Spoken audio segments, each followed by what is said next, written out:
सुरासुरे प्रद्धोतिरत्न सर्वा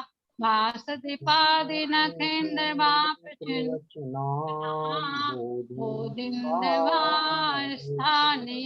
हे सर्वे जिनिषिसूरिनो हे पाटिका साधेवा निस्तोया योगी जिनेश परमंते गुरुवा कुर्वन्तु ते मंगलम। महावीर भगवान की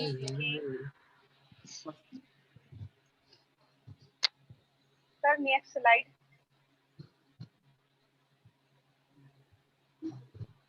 ठीक है,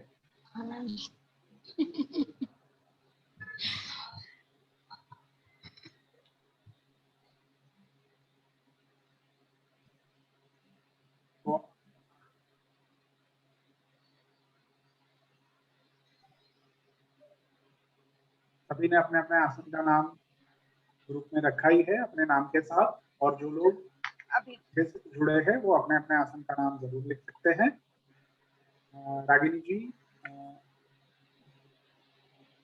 आपको स्वास्थ्य की चाबी के लिए मैं इनवाइट करता हूँ। जी सर। आज हम लोग अपनी स्वास्थ्य की चाबी के तरफ आगे बढ़ते हैं, और सभी लोग अपने अपने आसन पर बैठ जाइए और आगे बढ़ते हैं। सभी लोग ध्यान से देखिएगा। हम लोग अपने दोनों हाथों को सीधा रखेंगे, स्ट्रेट।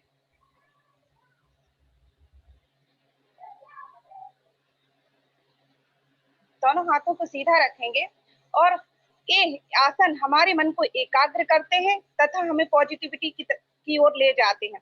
जैसे सबसे पहले हम अपने दोनों हाथों को सीधा आंखों की तरह अपने चेस्ट के सामने रखेंगे और फिर एक एक करके अपनी एक एक उंगली को अंदर करेंगे। 1 2 3 4 5 6 7 8 9 10। फिर इन्हीं उंगलियों को हम एक एक करके खोलेंगे। 1 2 3 4 5 6 7 8 9 10। इसी चीज को हम लोग बार बार करेंगे। फिर से बंद करेंगे। 1 2 3 4 5 6 7 8 9 10। फिर क्या करें, इसके बाद हम लोग एक और एक्टिविटी करेंगे।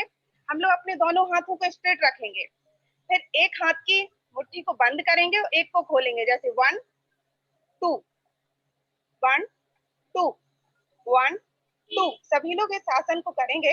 1 2 1 2। स्पीड बढ़ाते जाएंगे। 1 2 1 2 1 2 1 2। सभी लोग करेंगे। 1 2। इससे हमारे मन को एकाग्रता मिलती है तो हम पॉजिटिविटी के आगे बढ़ते हैं। अब हम क्या करेंगे, इसके बाद दोनों हाथों को फिर से स्ट्रेट रखेंगे और फिर इन हाथों को ऐसे करेंगे, एक हाथ को ऐसे। इसी पोजीशन को हम दोनों हाथों से करेंगे। जैसे 1 2 1 2 1 2 1 2। स्पीड बढ़ाएंगे अब। 1 2 1 2 1 2 1 2 1 2 1 2 1 2 1 2। आप लोगों को एक्टिविटी करके कैसा लगा? चैट बॉक्स में लिखिए कैसा लगा। सभी को चैट बॉक्स का उपयोग करना है मित्रों। कैसा महसूस हुआ है इस एक्टिविटी के बाद? अरे वाह, बहुत अच्छा, बहुत अच्छा। सभी के लिए क्लैपिंग।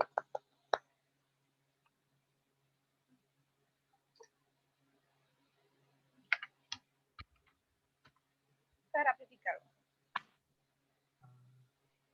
हाँ रागिनी जी, क्या बताया? जी सर, हो गया मेरा। अब आगे की बहुत स्लाइड बढ़िया पे। रागिनी जी, बहुत अच्छा। नीलांजना जी लिख रही है बहुत अच्छा, आनंदमय लगा, है ना, एक नई तरीके का भाव आया है। बहुत अच्छा नीलांजना जी। शालिनी जैन दमो जी, आप अपना वीडियो ऑन रखिए। चलिए, तो मैं स्क्रीन भी शेयर करता हूँ और स्क्रीन शेयरिंग के साथ साथ मैं आपको कुछ बहुत इम्पोर्टेंट बात आपके साथ आज शेयर करने वाला हूँ। सत्र के बारे में तो हम बात करेंगे ही, ठीक है। तो पहले तो रागिनी जी वीडियो के बारे में थोड़ा प्रतिभाव ले लें उनका। जी, आप लोगों को 2 वीडियो भेजे गए थे, उन दोनों वीडियो को किस किसने देखा है? हैंड प्रेस करके बताइए।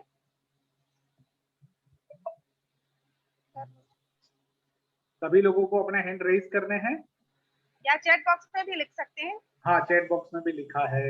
अक्षय जी ने देखा है, हेमंत जी ने देखा है, अनु जी ने देखा है, सम्यक जी ने भी देखा है। प्रामाणिकता से जिन जिन लोगों ने देखा है, प्रगति जी ने देखा है, शमीत जी ने देखा है, बहुत अच्छा। सभी को अपने हैंड रेज करने हैं। चलिए बताइए रागिनी जी, हम किसको पूछे कि इन्होंने। सर पल्लवी जी से पूछते हैं पहला वीडियो। ठीक है चलिए, तो पल्लवी जी बताइए आप। पहले वीडियो से क्या सीखा पल्लवी जी आपने? अपने अनम्यूट कीजिए पल्लवी जी। जय जिनेंद्र। जय हाँ जिनेंद्र। सर, मैंने पहले वीडियो से देखा कि एक व्यक्ति पेड़ लगाता है, बीज को डालता है, फिर दूसरा व्यक्ति आके उसमें पानी डालता है, फिर एक आके खाद डालता है, फिर मतलब सब लोग एक एक करके उस पेड़ को लगाने में सहयोग करते हैं। और फिर सर एक दिन जब वो पेड़ बड़ा हो जाता है तो एक व्यक्ति आके उस पेड़ को काटने लगता। तो फिर जब उस पेड़ पे वो पक्षी बैठे रहते जिन्हें उस पेड़ ने आश्रय दिया, उनमें से एक पक्षी आके फल उसके ऊपर गिराता है। फिर सब पक्षी साथ में आ जाते हैं और वो व्यक्ति बेहोश हो जाता है। इसके बाद जब उसे होश में वो आता है और फल को खाता है। और सर फिर उसके बाद जो व्यक्ति पेड़ को लगाते थे, पानी डाला, खाद डाला, वो सब इकट्ठे हो जाते हैं और फिर उसे वो गलत काम करने से रोकते हैं। सर मतलब ये है कि हम लोग एक साथ रह के किसी भी काम को आसानी से कर सकते हैं और गलत काम को करने से रोक सकते हैं। ठीक है सर। जी जी पल्लवी जी, आपने बहुत अच्छा बताया। Thank you ma'am. अब दूसरा वीडियो प्रगति जी आप बताएंगे क्या सीखा उससे आपने? प्रगति जी के पास चलते हैं। सॉरी सर, मैंने दूसरी वीडियो नहीं देखी, ध्यान से नहीं देखी सर। चल कोई बात नहीं। तो और कौन? नीलांजना जी आप बताएंगे क्या आपने दूसरी वीडियो से क्या सीखा? हाँ मैम बताऊंगी। जी बोलिए। से सीखा कि जैसे कोई एक चीज आपकी है, एक आवाज चीज ठीक से से नहीं आ रही। अनेक मतलब। अब आ रही मैम? हाँ यस बोलिए। मैम मतलब से सीखा कि जैसे एकता में अनेकता, जैसे मतलब अपने जैसे एक चीज से जैसे एक चिड़िया है, एक चिड़िया से बहुत सारी चिड़िया आई, जैसे उसमें बताया था कि एक सूरज है, एक चंदा है, ऐसे ही अनेक तारे हैं। मतलब जैसे अपने इसमें मतलब इससे ये अपन लोग सीखे कि जैसे नीलांजना जी आपकी आवाज नहीं आ रही है। नेटवर्क का कुछ प्रॉब्लम। हाँ ऐसा ही लग रहा है सर। हाँ चलिए, हम किसी और से लेते हैं रिव्यू। नीलांजना जी आप जरूर आपने वीडियो देखा है, वो आप बात बता रही है, उससे पता चल ही रहा है। तो हम पारस जी को इनवाइट करना चाहते हैं। पारस जी बताइए दूसरे वीडियो में क्या देखा आपने? जय जिनेंद्र सर। जय जिनेंद्र जी सर, मैंने इस वीडियो में देखा एक कविता है जिसमें एक और अनेक के बारे में बताया गया है। जैसे कि एक सूरज है और अनेक तारे हैं, और जैसे एक चिड़िया कुछ उठाने की कोशिश कर रही है तो वो उठा नहीं पा रही है, जब अनेक चिड़िया कोशिश कर रही हैं तो वो उठाने में संभव है। तो इस प्रकार अनेक एकता के बारे में इसमें बताया गया है, अनेकता में एकता है। बहुत अच्छा पारस। हाँ जी सर, जय जिनेंद्र। रागिनी जी कुछ कह रही थी आप? नहीं सर, मैं यही बोल रही थी पारस जी ने बहुत अच्छा बताया है। और बढ़िया, धन्यवाद रागिनी जी। और प्रिया जी चैट बॉक्स में लिखती है कि अनेकता में एकता भारत देश की विशेषता, संगठन में शक्ति होती है। बहुत बढ़िया प्रिया जी, आपने काफी अच्छा समझ से लिखा है और कई सारे लोगों ने ये वीडियो देखा है। और ये वीडियो देखते हुए मैं पक्का बता सकता हूँ कि सभी लोग जब ये वीडियो देख रहे थे तो आपके चेहरे पे एक मुस्कान आई होगी। वो जो छोटे छोटे कार्टून के स्वरूप में आते थे तो वो बहुत प्यारे लगते होंगे हमें।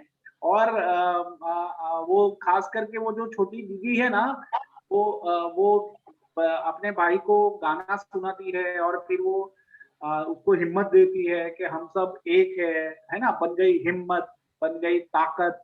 तो ये जो भाव है, वो भाव, वो दीदी दीदी का जो भाव है, और वो दीदी का भाव सारे बच्चों को एकदम एक साथ जोड़ता है और फिर उनको शक्ति में रूपांतरित करके वो जुगत लगाते हैं और फिर एक के ऊपर एक के ऊपर एक चढ़ के वो आम के पेड़ से आम निकालते हैं। तो ये एक बहुत अच्छी बात है और हम सब भी उसी दीदी के रोल में हैं। जब भी हम शिक्षा व्यवस्था में होते हैं ना, तो वो दीदी का रोल हमें हमेशा याद रखना है। वो दीदी जिस तरह से प्राण पुर रही है अपने भाई में, अपने बाकी सारे मित्रों में, वही काम हमारा भी है। बहुत बढ़िया। प्रफुल्ल जी लिख रहे हैं कि यदि हम एक होकर कार्य करें तो बड़े से बड़ा कार्य कर सकते हैं। यदि हम जेएसएस के लिए मिलकर कार्य करें तो यह बहुत आगे तक ले जा सकते हैं। बस हम सभी को एक होना पड़ेगा। बहुत अच्छा प्रफुल्ल जी, आपका विचार बहुत अच्छा है। आप बहुत अच्छा भी सोचते हैं, बहुत अच्छी बात है। ठीक है नीलांजना जी, मैं समझ सकता हूँ नेटवर्क का थोड़ा प्रॉब्लम है।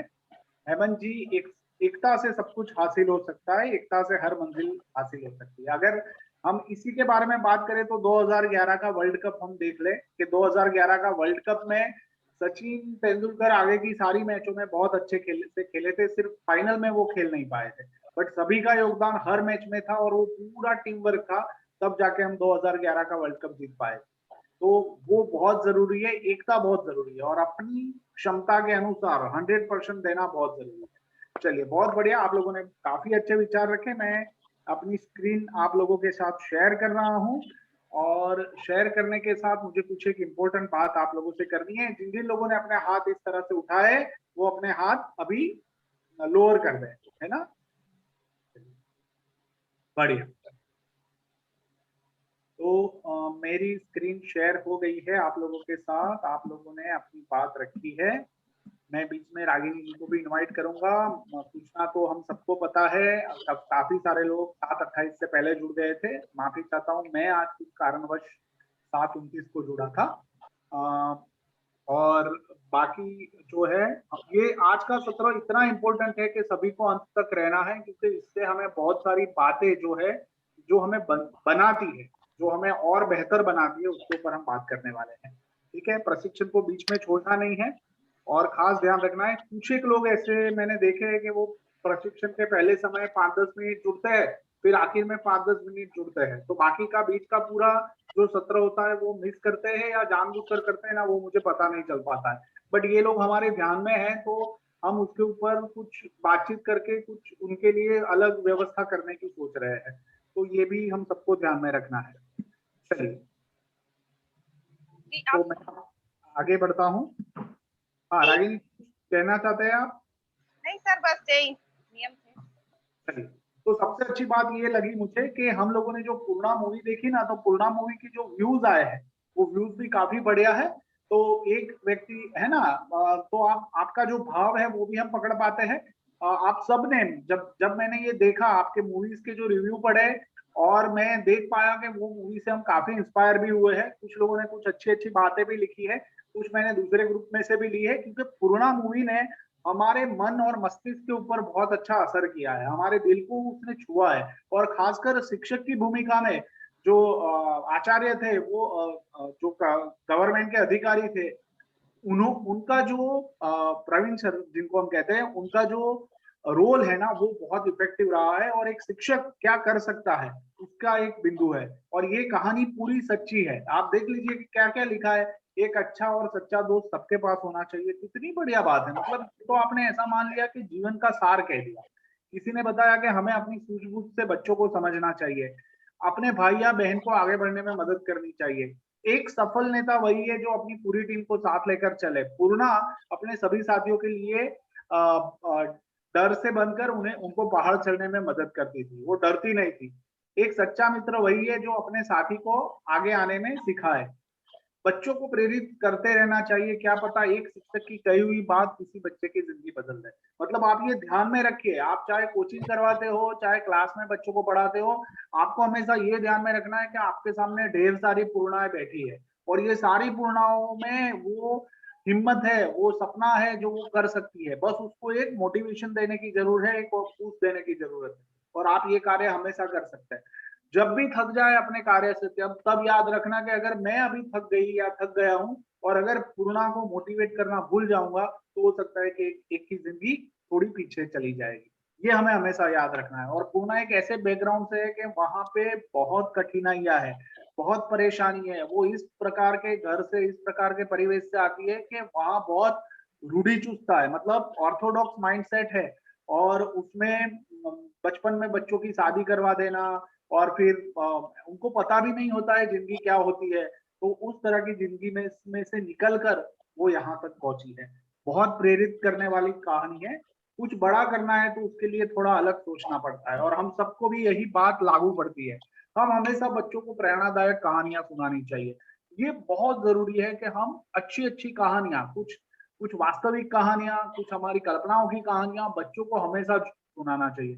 क्योंकि कहानियां सुनाने से क्या होता है कि बच्चों के अंदर कल्पनाओं का बहुत सारा विकास होता है, और खासकर जो कहानियां कहता है ना, वो उनके दिल में हमेशा के लिए बस जाता है। मैं आज भी दावे के साथ कह सकता हूँ कि आप लोगों में ने बचपन में जो कहानियां सुनी थी ना, वो कहानियां जो व्यक्ति कहता था वो सारे व्यक्ति आपको याद होंगे, यस और नो, और खासकर वो आपके दिल के बहुत करीब भी होंगे, क्योंकि वो कहानियों से ही हम बनते हैं। तो ये बच्चों को कहानियां सुनना बहुत जरूरी है। हम और हमारे सपने पूरे होने के बीच में कुछ ऐसे लोग होते हैं जो बिना किसी स्वार्थ के हमारी मदद कर सकते हैं, बट हमें सपना देखना जरूरी है। समूह की भावना होनी चाहिए, जैसी पूर्णा के अंदर है, वह सभी साथियों के साथ समूह में कार्य करती है। बच्चों को हर काम में हौसला बढ़ाते रहना चाहिए। कितनी बढ़िया बात रखी है। तो ये बहुत जरूरी है कि हम ये ये ये सारे जो बिंदु है ना, वो मैंने आपके भाव को पकड़ा है। बाकी तो आपने सभी ने बहुत सारा बहुत अच्छा लिखा है मूवी के बारे में, बट ये आपका भाव जो है ना, वही वही हमारा जिंदगी देखने का नजरिया है, और ये बहुत जरूरी है। तो मैं आप सभी के लिए बहुत सारी ढेर सारी तालियां बजाता हूँ, और आप भी अपने लिए तालियां बजा सकते हैं, क्योंकि आप ये बहुत अच्छा कार्य करते हैं, है ना। मूवी को इसी तरह से देखते रहे, अपने भाव को प्रकट करते रहे, और ऐसा हो तो मूवी का जो कैरेक्टर है ना, आप मान लीजिए कि वो कैरेक्टर कोई और नहीं, आप खुद है, और आपकी जिंदगी में ये सारी बात हो रही है, तो मूवी को आप और अच्छे से, और गहराई से, और नजदीक से देख पाएंगे, और बेहतर तरीके से अपना नजरिया बना पाएंगे। तो बहुत बढ़िया, हमारी शिक्षा सीखो सिखाओ की ये श्रृंखला की यात्रा जो है ना, वो बहुत सही तरीके से चल रही है। मैं आप सभी को अभिनंदन करता हूँ। चलिए हम आगे बढ़ते हैं। सॉरी, इसमें टाइटल थोड़ा गलत है। मैं टाइटल के ऊपर हमें ध्यान नहीं देना है, बट मैं खास पिछले वीक जो नियत कार्य जिन जिन लोगों ने किया है, तो मैं श्वेता जी के बारे में बात करूंगा। और ये सबसे बढ़िया जो बात हुई ना, वो ये बात हुई कि आप लोगों ने प्राथमिक शिक्षा के बारे में लोगों से बात की, उनका इंटरव्यू लिया और उनसे पूछा। और मैं देख पाता हूँ कि श्वेता जी ने पूरे वीक में 3 लोगों से बात की, और मैं, आप मान लीजिए कि मैंने सभी का नजरिया पढ़ा है कि सब लोगों ने प्राथमिक शिक्षा के बारे में क्या बताया। और ये एक इतना बढ़िया कार्य हुआ है कि जिससे हमें पता चलता है कि आम आम समाज में लोग शिक्षा के प्रति, प्राथमिक शिक्षा के प्रति क्या सोचते हैं। माधुरी जी ने सबसे ज्यादा, अगर मैं देखना चाहूँ पूरे उसमें, तो माधुरी जी ने सबसे ज्यादा लोगों से बात की है। माधुरी जी, मैं आपको बहुत बहुत अभिनंदन भी करता हूँ, क्योंकि ये बहुत जरूरी था कि लोगों से बात करना, उनके मुंह से, उनके उनके मस्तिष्क से वो विचार निकालना कि वो प्राथमिक शिक्षा के बारे में क्या। और मैंने ऐसा देखा है कि जो बिंदु, जो सलाह है, जो बात उन लोगों ने रखी है, उसमें प्राथमिक शिक्षा के ऊपर बहुत अच्छी बात रखी है। मतलब ऐसे विचार रखे हैं, उसमें से कई सारे क्रिएटिव भी थे, रचनात्मक थे, जिसको हम अपनी शिक्षा में उपयोग कर सकते हैं। अर्पिता जी है, हेमंत जी है, ठीक है। माधुरी जी ने एक बार अपने पिताजी से भी बात कर दी, और प्रफुल्ल जी ने भी बात करी। फिर मैंने देखा कि अपने शिक्षकों से भी बात कर ली। शालिनी जी ने अपने बच्चों के शिक्षक से बात की कि भाई हमारे बच्चों के जो शिक्षक है वो क्या सोचते हैं। बहुत बढ़िया शालिनी जी, ये बहुत अच्छी बात हुई कि आपने ये काम किया। शालिनी जैन जी ने भी सदफ नाज है, दिव्या शैन है, उनसे बात की। और ये सारे व्यक्ति जो है ना, वो बहुत महत्वपूर्ण व्यक्ति है। आप मान के चलिए कि इन लोगों ने अपने विचार रखे, वो विचारों के रूप में, हो सकता है कि वो शिक्षा व्यवस्था में काम न कर रहे हो, बट उनका जो विचार है ना, वो सोचते हैं, सोचने वाले लोग, और वो सही में कुछ ना कुछ शिक्षा में भी प्रदान कर सकते हैं। मैं किसी एक व्यक्ति का, खासकर मुझे लगता है शालिनी जी सिंघई का जो मैं देख रहा था, तो उसमें मैंने ये देखा था कि जब शिल्पी जी का उन्होंने इंटरव्यू लिया, बात पूछी, तो शिल्पी जी ने क्या बताया पता है कि मैं आप में बदलाव देख रही हूँ। ये बहुत बढ़िया है, मतलब आपने इंटरव्यू लिया और शालिनी जी को शिल्पी जी ने बताया कि आप बदल रही है, मैं आप में बदलाव देख रही हूँ। ये बहुत पॉजिटिव बात थी और ये कार्य के लिए मैं आप सभी को अभिनंदन करता हूँ। कुछ लोगों ने, मैंने ये भी देखा है कि कुछ लोगों ने ये कार्य बिल्कुल नहीं किया, एक भी दिन नहीं किया है ना। मुझे मतलब आप अगर जैन शिक्षा समृद्धि की ये श्रृंखला से अपने जीवन में कुछ सीखना चाहते हैं, कुछ नया बदलाव लाना चाहते हैं और सही में प्राथमिक कक्षा में पढ़ रहे बच्चों के लिए आप हृदय से सोचते हैं, तो आपको ये कार्य करना ही चाहिए। आप नहीं कर रहे हैं, कुछ लोग नहीं कर पा रहे हैं, उसके कुछ कारण हो सकते हैं, बट मैं आग्रह करता हूं कि हम सभी को करना है और अगले वीक से रोज आपको इसके बारे में पूछा भी जाएगा, ऐसी व्यवस्था हम बनाएंगे, क्योंकि ये कार्य से ही हम बहुत सारे बच्चों का भला करने वाले हैं। आप सब मेरे साथ सहमत है? यस और नो चैट बॉक्स में बताइए जल्दी से।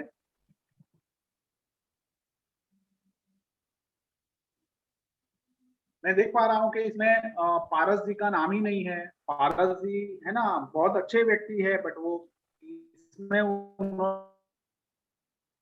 मैं प्रगति जी का भी नाम नहीं देख पा रहा हूँ। प्रगति जी ने कुछ नहीं किया इस विषय के बारे में, ऐसा क्यों मुझे नहीं पता है। बट मैं हमेशा आप लोगों से, क्योंकि हमारी ये जो सीखो सिखाओ की यात्रा है ना, ये हमें अंदर से बदलने वाली, इसमें कुछ भी ऐसा नहीं है कि बाहर से कुछ आएगा और हम बदलेंगे या हम कुछ अच्छा करेंगे। हम खुद अपने आप को बदलने की कुंजियां ढूंढ रहे हैं और उसमें हम और बेहतर कर सकते हैं, है ना। और मैं जो शिक्षकों ने अपना फीडबैक दिया है, इंटरव्यू में अपनी अपनी बात रखी है, वो बात भी मैं आप लोगों के साथ जरूर शेयर करूंगा। टाइटल के ऊपर मत जाना, टाइटल थोड़ा सा गलत है, नियत कार्य लिखना था, नहीं किया, वो आ गया है, वो मैं चेंज करवा लूंगा। ठीक है, मैं समझ सकता हूँ आप बिजी भी रहते होंगे कुछ भी, बट नियत कार्य होता है। आपको कितनी मिनट लगती है 24 आवर्स में, कि आप 5 या 10 मिनट 15 मिनट अपने लिए नहीं निकाल सकते। फोन लगाना है और क्या करना है, हमें रूबरू भी नहीं जाना है, फोन लगा के भी बात कर सकते हैं। रूबरू जाते हैं तो बहुत अच्छा है, बहुत बढ़िया है ना। और समय नहीं है ना, हमारे पास समय नहीं है, ये सबसे बड़ा एक्सक्यूज होता है। आप मान लीजिए कि अमेरिका के जो प्रेसिडेंट है उनके पास भी 24 आवर्स है और हमारे देश के प्रधानमंत्री भी है, वो 24 आवर्स के हिसाब से ही काम करते हैं और वो सारे कामों को न्याय करते ही है। ठीक है, तो ये हमें अपने आप को पहचानना है कि भाई ये जो बिजी वाला जो टोन आ रहा है वो कहाँ से आ रहा है। सही में इतना बिजी था कि मैं काम ही नहीं कर पाया, ऐसा नहीं होता। हम अपने लिए समय जरूर निकाल सकते हैं। और नियत कार्य क्या है, अब मान लीजिए कि मैं ये ट्रेनिंग के लिए आप लोगों से हर सत्र के लिए 5-5 हजार रुपये लेता हूँ, तो आप सोचिए कि आप क्या करते हैं। आप बोलते कि अरे 5,000 रुपये दिए हैं, काम तो करना ही पड़ेगा। ऐसी एक है ना, ऐसा भी एक बिंदु हम सोच सकते हैं। तो इससे क्या है कि काम करने का प्रेरणा मिलेगी, नियत कार्य करने का उत्साह मिलेगा। आप दूसरों के जीवन में प्रभाव डाल रहे हैं। जब आप किसी और का इंटरव्यू लेते हैं तो उसका सम्मान बढ़ता है, वो व्यक्ति सोचता है अरे वाह, मुझे प्राथमिक शिक्षा के बारे में पूछा गया, और आप उनके जीवन में कुछ कंट्रीब्यूट कर रहे हैं, और ये बहुत बड़ी बात है।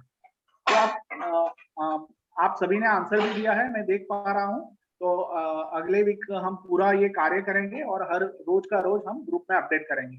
और मैं ये बात किसी एक व्यक्ति को नहीं, समूह में सबको कह रहा हूँ। जैसे पूर्णा कह रही थी कि समूह में काम करने से वो और बेहतर तरीके से हो पाता है। और मैं सभी लोगों को, जिन जिन लोगों ने ये कार्य बढ़िया से किया है, उन सभी को अभिनंदन करता हूँ, बहुत बहुत अभिनंदन।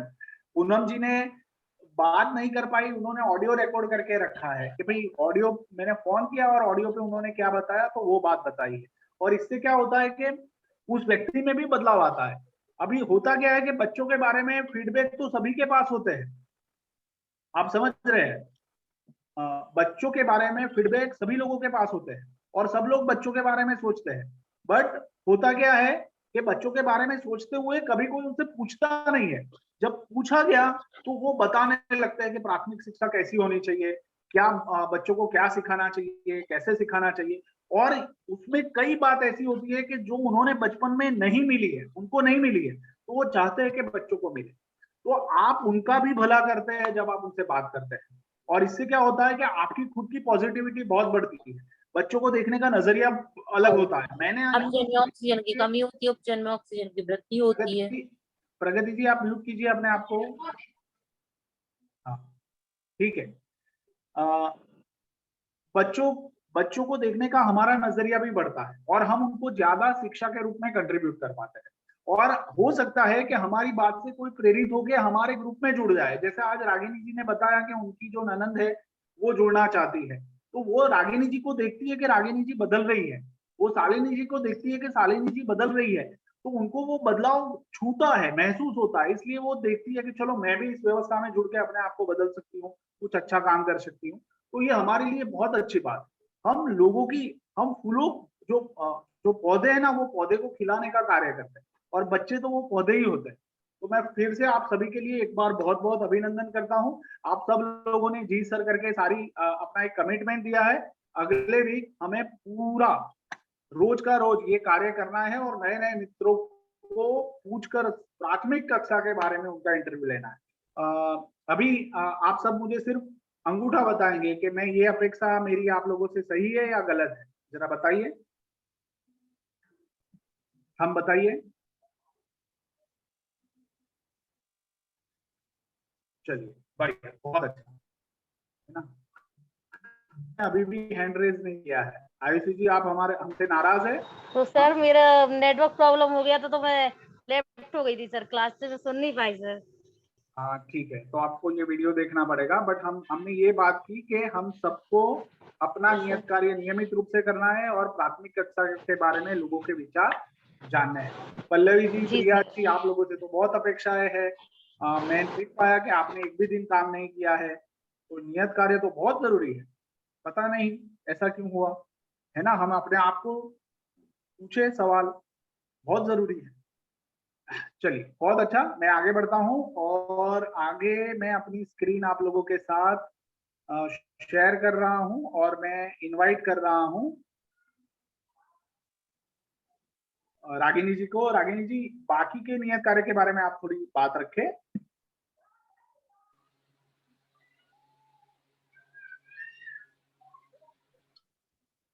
जो मूवी थी ना, तो उसके लिए जिसने नियत कार्य किए हैं, तो उसके नाम जैसे अक्षय जैन दलपत पड़ी, उन्होंने 7 दिन काम किया है और टाइम टू टाइम काम किया है अक्षय जैन ने।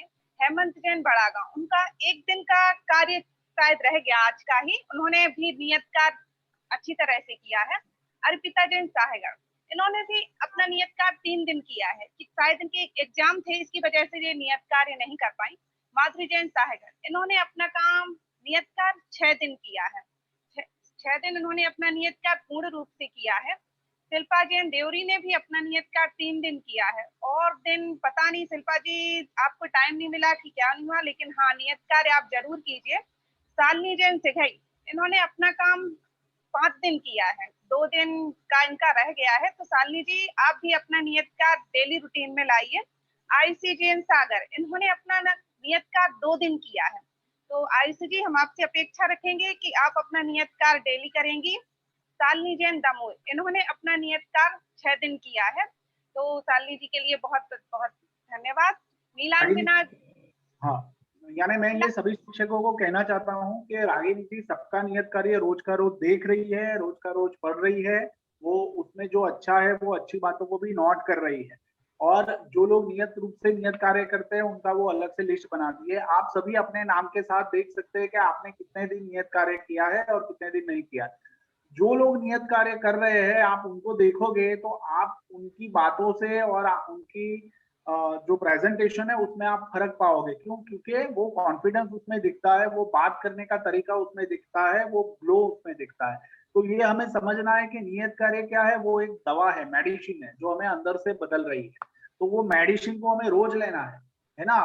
हम नियत कार्य करते हैं तो हमें और बेहतर तरीके से अपनी बात रखने का मौका भी मिलता है। मैं सभी के नाम के लिए तो अभी रागिनी जी को नहीं बोलूंगा, बट मैं कुछ एक लोगों से देख पा रहा हूँ कि जो लोग बहुत अच्छा कर रहे हैं। खासकर मैं मीनाक्षी जी को बात करूंगा कि मीनाक्षी जी आप बहुत अच्छे से हमेशा बात करते हैं, बट आपका नियत कार्य एक ही दिन का होता है, और मैं आप सबकी व्यस्तता समझता हूँ, ऐसा नहीं है कि आपको व्यस्त नहीं है, बट व्यस्तता के साथ थोड़ा समय निकाल के नियत कार्य हमें करना ही है। नीलांजना जी 3 दिन काम कर पाए, वो हमेशा एक्टिव रहते हैं। प्रिया जी है, पूनम जी हमेशा एक्टिव रहते हैं। तो आप हमेशा नियत कार्य पूरा कीजिए तो और बेहतर तरीके से आप पार्टिसिपेट कर पाएंगे। जिन लोगों ने बिल्कुल नहीं किया है उनके बारे में आप बात कीजिए रागिनी जी। नियत कार्य जिन्होंने बिल्कुल नहीं किया है, जैसे राहुल सांधिलिया हीरापुर, इन्होंने अपना कार्य नहीं किया है। निमी जैन खिमलासा, इन्होंने भी अपना नियत कार्य नहीं किया है। रियंका जैन बड़ा गांव, इन्होंने भी अपना नियत कार्य नहीं किया है। संजय जैन ने भी अपना नियत कार्य नहीं किया है। संयम जैन, इन्होंने भी अपना नियत कार्य नहीं किया है। अंजना जैन हटा, इन्होंने भी अपना नियत कार्य नहीं किया है। प्रदीप जैन, इन्होंने भी अपना नियत कार्य नहीं किया है। शिवानी जैन बड़ा मलहरा, इन्होंने भी अपना नियत कार्य नहीं किया है। काजल जैन खिमलासा, इन्होंने भी अपना नियत कार्य नहीं किया है। दृष्टि जैन ने भी इस बार कोई नियत कार्य नहीं किया है। बिजी शेड्यूल रहा होगा, शादियों में व्यस्त रहेंगे इस कारण, लेकिन प्लीज आप लोग अपना नियत कार्य जरूर से कीजिए। ठीक है, चलिए रागिनी जी आप अच्छे से देखिए, ये आपको बताने का जो सोचा भी है हमने, वो इसीलिए सोचा है कि आप देख पा सकते हैं कि जो फिगर है ना, जो कार्य में बदलाव देख रहे हैं या व्यक्ति में जो बदलाव देख रहे हैं, उसका कारण नियत कार्य है। तो हम करते जाएंगे तो और बेहतर होता जाएगा। रागिनी जी मैं आपको ये सूचना दूंगा कि जो चैट बॉक्स में जो मैसेज आए हैं, वो मैसेज आप एक बार जरूर पढ़ लें, तो वो हमें नेक्स्ट कार्य के लिए काम आएंगे। ठीक है, अभी जो जिन लोगों ने रखे, मैं आगे बढ़ता हूं और सत्र की ओर आगे बढ़ते हैं और आज के सत्र के ऊपर हम बात करते हैं। तो सबसे पहला सवाल ये है कि अनुव्रत क्या है। चलिए बताइए अनुव्रत क्या है। जल्दी से चैट बॉक्स का उपयोग करते हुए आपको जो भी समझ में आता है वो आपको लिखना है।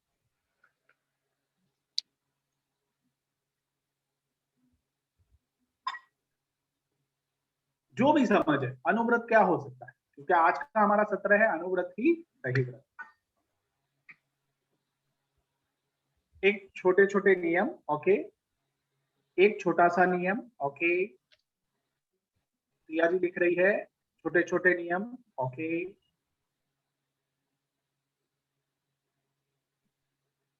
हेमंत जी उसके बारे में आखिर में बात करते हैं, अभी आप सत्र में ध्यान रखिए। आप बहुत बढ़िया परफॉर्म कर रहे हैं, आपको चिंता करने की जरूरत नहीं है। श्रावक जो नियम पालते हैं, बहुत अच्छा। परक जी, पल्लवी जी छोटे छोटे नियम, ओके। मैं देखना चाहता हूं कि हम क्या सोचते हैं। अनु प्लस व्रत अर्थात छोटे छोटे कार्यों को बड़ा कर। बहुत बढ़िया अनु जी, आपके नाम के साथ तो जुड़ा होता है। आपने ये बता दिया दृष्टि जी के अनुव्रत 5 होते हैं, ओके। छोटे से छोटे नियम, ओके। अनुव्रत एक छोटे छोटे कार्य को संयम पूर्वक करना, बहुत अच्छा सम्यक जी। कोई नियम लेके उस नियम से पालन करना, बहुत अच्छा अभिषेक जी। श्वेता जी कह रही है अपने कर्तव्य और संस्कार से प्राप्त नियम जो आपकी आदत बन जाए। बहुत बढ़िया श्वेता जी, बहुत अच्छा व्यू है। हम लोग मतलब मैं आप सभी को अभिनंदन देना चाहता हूँ, हम इतना बढ़िया सोचते हैं, बहुत अच्छे से हमने अपनी बात रखते हैं। ये व्रत श्रावक करते हैं, छोटे छोटे नियम। श्रावक के जो व्रत होते हैं उसे अनुव्रत कहते हैं। संयम पूर्वक रहना, बहुत बढ़िया। दृढ़ता से लिया हुआ नियम हम जो रोज करते हैं, छोटे छोटे नियम, बहुत अच्छा पूनम जी। चलिए बढ़िया। तो मोटा मोटा सब लोगों ने हम जो अपने लिए छोटे या बड़े नियम जो हमें नियम से कार्य करने के लिए प्रेरित करता है, नियम को संयम के साथ करना, बहुत अच्छा जिनेंद्र जी, बढ़िया। आप आज के सत्र में अभी तक है वो देखकर भी मुझे अच्छा लगता है, मुझे खुद को मोटिवेशन मिलता है जिनेंद्र, बढ़िया। तो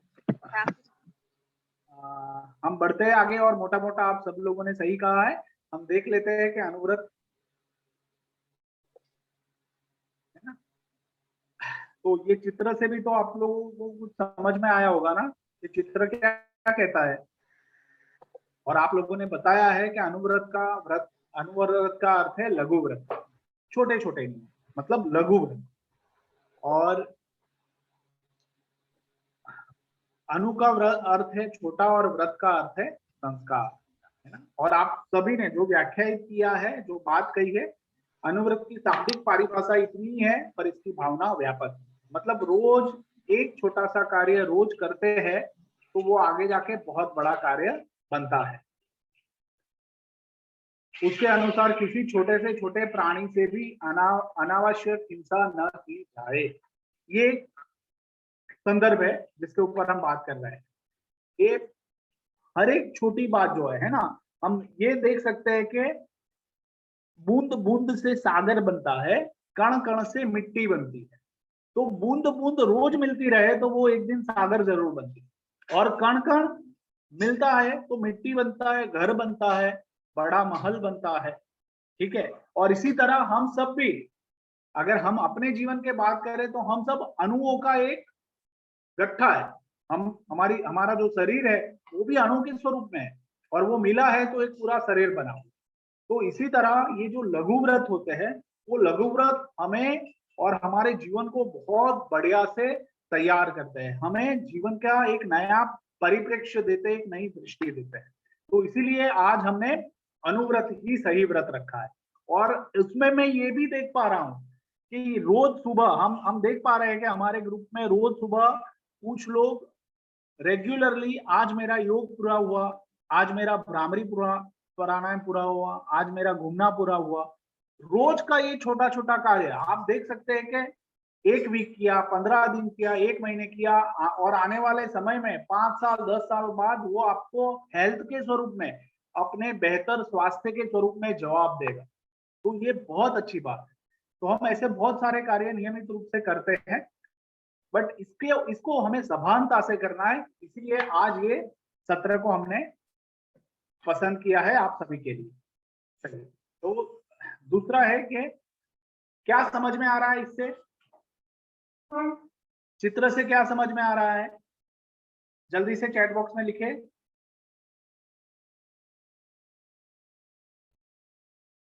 नियत कार्य रोज छोटा छोटा करते हैं, एक दिन जाकर वो बहुत बड़ा कार्य बन जाता है।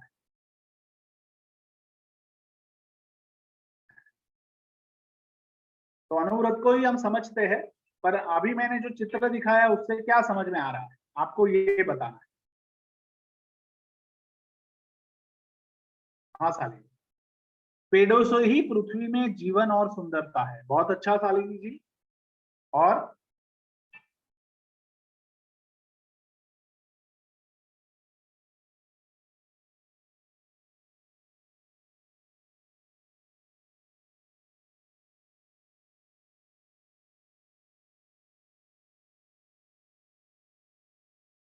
सभी को चित्र दिख रहा है?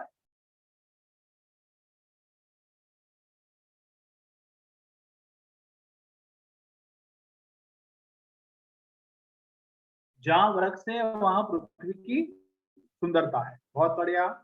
हरियाली रहेगी धरती पर तो ही हमारा जीवन हरा भरा है। बहुत अच्छा नीलांजना जी। प्रकृति से ही जीवन है। बहुत अच्छा प्रिया जी। पेड़ है तो जीवन है, पानी है, हरियाली है। बहुत अच्छा परक जी, बढ़िया।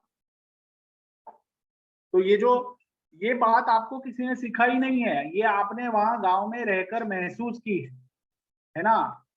एक तरफ नकारात्मकता है, एक तरफ सकारात्मकता है। बहुत अच्छा। हमें अपने कार्य पर्यावरण के बारे में सोचना चाहिए और पेड़ लगाना चाहिए। बहुत बढ़िया श्वेता जी।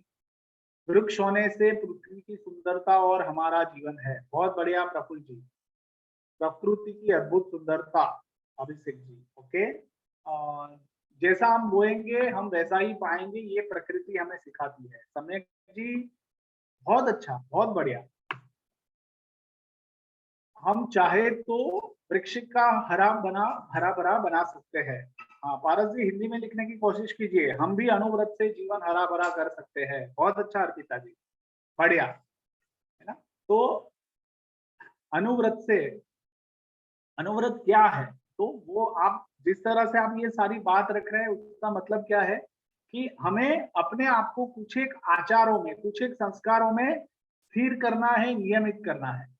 तो अनुव्रत को इस तरह से भी कहा जाता है कि मानव जीवन की न्यूनतम आचार संहिता। मतलब जीवन को अच्छे से जीने के लिए न्यूनतम रोज का रोज जो कार्य करना है वो आपके लिए अनुव्रत है। दूसरा, मनुष्य जीवन का व्यवहारिक मापदंड, व्यवहार में जीते हुए जो बेस्ट, जो अच्छा, जो बेहतर हम कर सकते हैं उसको करने का एक नियम।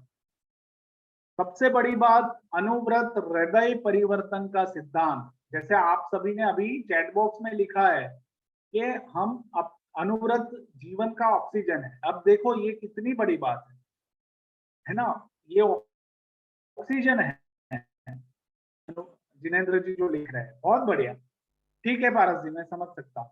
चलिए बढ़िया, आप जवाब तुरंत दे रहे हैं, वो अच्छा लगता है मुझे। जैसा हम बोएंगे हम वैसा ही पाएंगे, ये प्रकृति हमें सिखाती है सम्यक जी। इसी तरह हृदय में जैसे भाव होंगे वैसे ही विश्व हमें दिखेगा।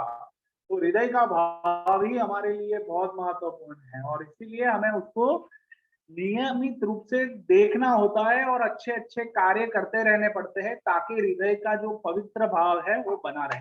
पर्यावरण के बारे में हमें पेड़ लगाना चाहिए, यह बहुत अच्छा। चलिए बढ़िया, मैं आप सभी के चैट बॉक्स में उत्तर भी पढ़ रहा हूँ। तो हृदय परिवर्तन सबसे बड़ी बात है।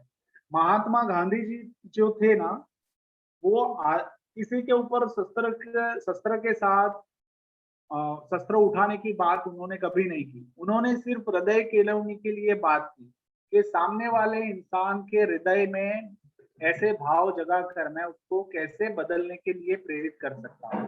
और उन्होंने किसी के ऊपर कोई अत्याचार नहीं किया। अपने जीवन से अपने आप को उस तरह से जीते हुए उन्होंने दूसरों के सामने अपने आप को मॉडल के रूप में रखा। और ये हृदय परिवर्तन का सिद्धांत जो है ना, वो छोटे छोटे व्रत में रहता है। ठीक है, और छोटे छोटे व्रत बहुत सारे हो सकते हैं जिसके ऊपर हम आगे बात करेंगे। अपने अपने पर अपना अनुशासन, जो छोटे छोटे नियम में रोज देखिए। अब आप देख रहे हैं कि लोग रोज अपना अपना योग प्राणायाम, भ्रामरी प्राणायाम या उसकी वीडियो रख रहे हैं या फिर वो नियमित रूप से रख रहे हैं। तो क्या हो गया, ये अनुशासन हो गया है। अपने स्वास्थ्य के लिए अपना अनुशासन हो गया है, मानसिक अनुशासन हो गया है। और वो अनुशासन के कारण अपने आप को ज्यादा स्वस्थ महसूस करते हैं, ज्यादा मोटिवेटेड महसूस करते हैं, ज्यादा कार्य कर सकते हैं, क्योंकि वो मोटिवेशन है, वो अनुशासन है और अनुशासन के कारण ये बदलाव आ रहा है। तो अनुव्रत एक अपना अपना अनुशासन भी है और ये बहुत जरूरी है हमारे जीवन में। तो पहले अनुव्रत नंबर 1 की हम बात करते हैं कि दूसरों के अस्तित्व के प्रति संवेदनशीलता, है ना। तो हम तो जी ही रहे हैं, ठीक है, हम बेहतर मनुष्य होने का भी प्रयास कर रहे हैं और बहुत सारे कार्य कर रहे हैं। तो आपको ये चित्र से क्या समझ में आ रहा है?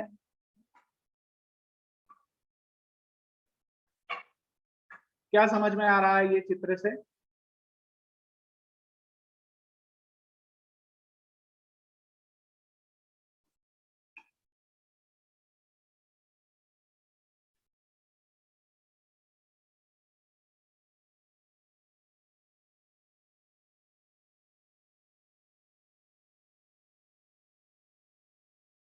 सभी के प्रति करुणा होना चाहिए। बहुत अच्छा अनु जी, पिताजी कह रही है सब मिलकर रहे, बहुत बढ़िया,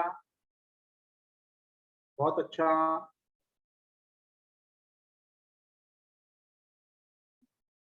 सभी के प्रति दया भाव, बहुत अच्छा दीपिका जी। हर एक व्यक्ति की स्वतंत्रता, मनुष्य के साथ साथ प्राणियों की भी। ठीक है, चलिए बढ़िया।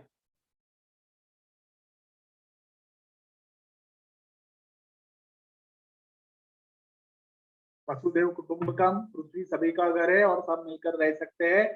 सभी का समानता का अधिकार है। पृथ्वी सिर्फ हमारी मतलब मनुष्य की नहीं है। बहुत अच्छा, सभी को जीने का अधिकार है। बहुत बढ़िया। इस पृथ्वी पर सभी प्रकार के जीव है, सभी में दया भाव रखे, सभी की स्वतंत्रता। बहुत बढ़िया। मैं किसी भी निरपराध प्राणी का संकल्प पूर्वक वध नहीं करूंगा। ये मेरा एक अनुव्रत हुआ।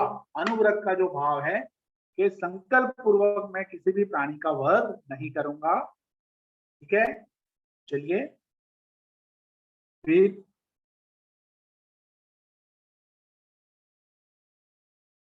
ये चित्र से क्या समझ में आ रहा है?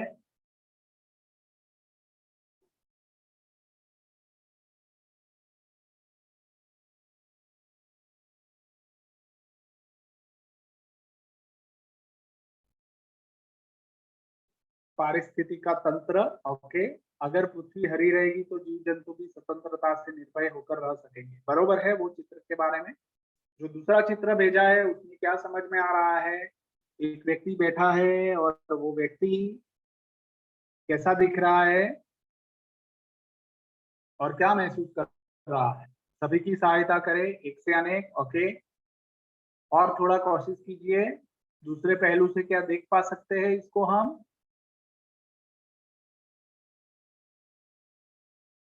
हम अकेले नहीं होते, परेशानी में सभी साथ होते हैं। ओके, ठीक है।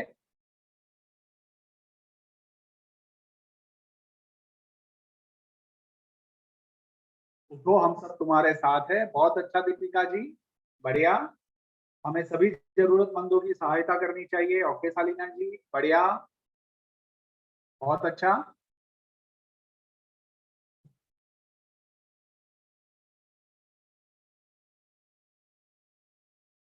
बहुत अच्छा। तो मैं आत्महत्या नहीं करूंगा, है ना। मैं चाहे जितना भी परेशान हूं, मैं चाहे जितना भी कंटाल जाऊं, ठीक है, मैं थक जाऊं अपनी जिंदगी से, बट मैं आत्महत्या नहीं करूंगा। अहिंसात्मक प्रतिरोध की ये बात है। मैं अपने ऊपर हिंसा नहीं करूंगा, मैं किसी भी प्राणी के ऊपर कभी हिंसा नहीं करूंगा, अहिंसात्मक प्रतिरोध रखूंगा, ठीक है। तीसरा चित्र आप लोगों को दिख ही रहा है और वो हम सबको मालूम है कि भ्रूण हत्या नहीं है। अब ये आप इस तरह से देख सकते हैं कि ये जब इंसान में इस तरह की परिस्थिति आती है तो हम पहचान नहीं पाते हैं कि वो इस तरह की सोच रखता है या वो इतना परवश है या इतना लाचार है, वो दुखी है। पर जब वो इस तरह का कोई कृत्य कर देता है तब हमें पता चलता है, अरे ये भाई इतने परेशान थे, इन्होंने ऐसा कर दिया। मैं तो मान ही नहीं सकता कि वो ऐसा कर सकते हैं। तो कई बार क्या होता है कि बाहर से वो चीजें दिखती नहीं है, जो इंसान अंदर से परेशान होता है। तो हमें अपने लिए ये संकल्प लेना है, लघु व्रत लेना है कि ऐसे विचार मैं कभी अपने पास नहीं रखूंगा, और अगर ऐसे विचार आते हैं तो मैं दूसरों के साथ शेयर करूंगा। जैसे प्राणियों के लिए हमने कुछ सोचा है, वैसे ही माता के पेट में पल रहे बच्चों के बारे में भी मैं यही सोच रखूंगा।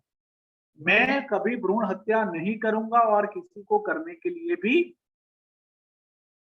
उसके मतलब उसको उत्तेजित नहीं करूंगा, बरोबर है। उसको उसके ऊपर दबाव नहीं डालूंगा। हम आगे बढ़ रहे हैं।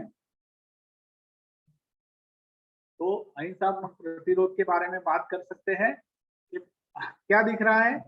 एक चित्र में आप लोगों को दिखा रहा हूं, एक में कबूतर है और दूसरे में क्या समझ में आ रहा है। दूसरा चित्र किसका है।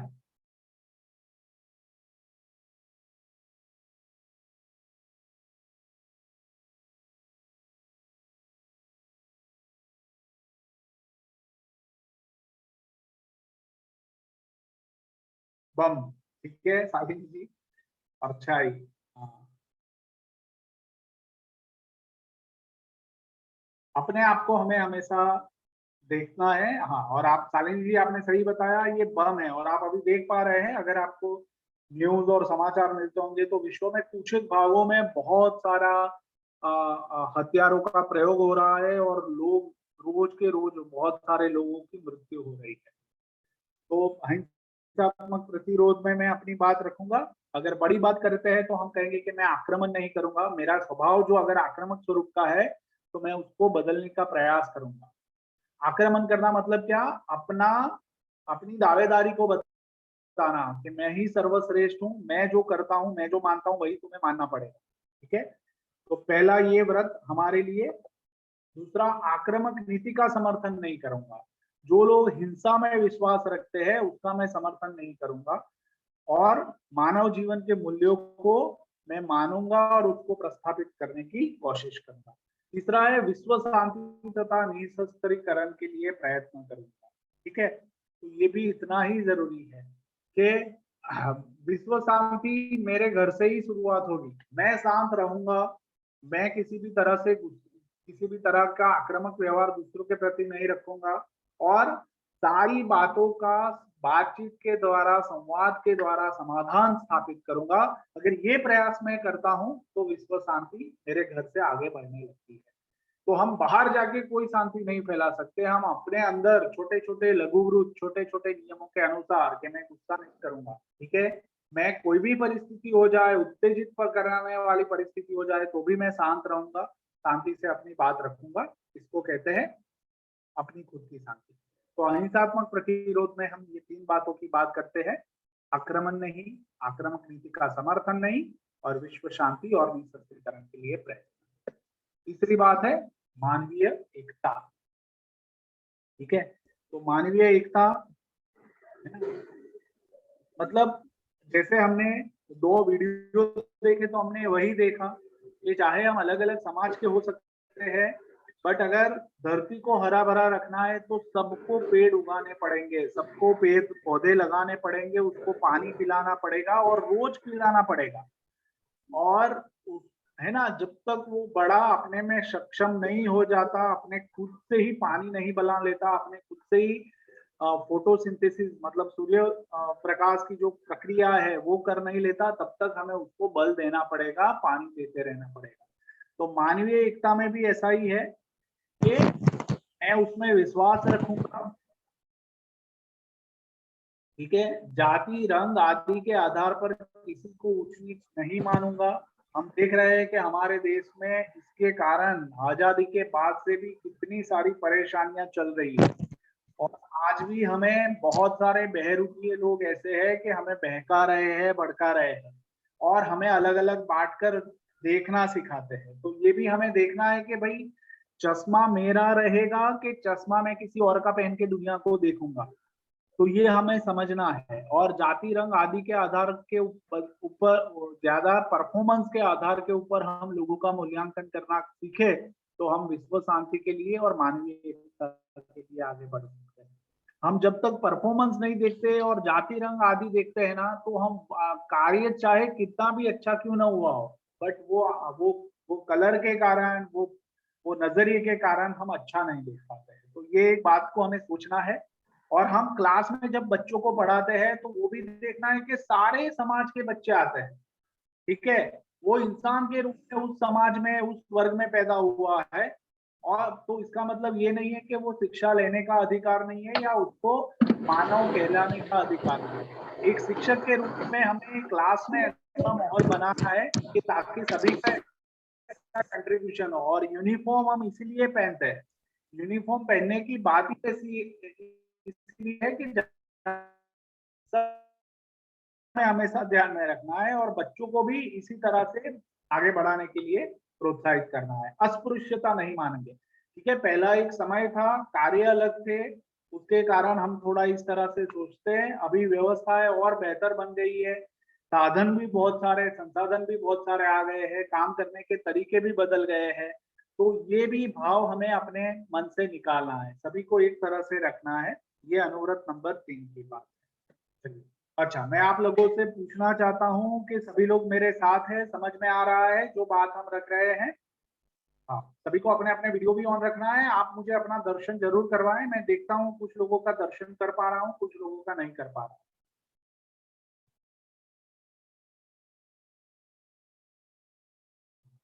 तो हम साथ में जा रहे हैं ना सभी? चलिए, बढ़िया। हाँ, सभी का जी आ रहा है, ज्योति जी, पारस जी, सम्यक जी, भरत जी, बढ़िया। हाँ, कुछ लोगों ने हाथ उठाए हैं, मतलब मैं ऐसा समझू कि उनको कुछ कहना है। मीनाक्षी जी, आपको कुछ कहना है? अपने आप को अनम्यूट कीजिए और बोलिए।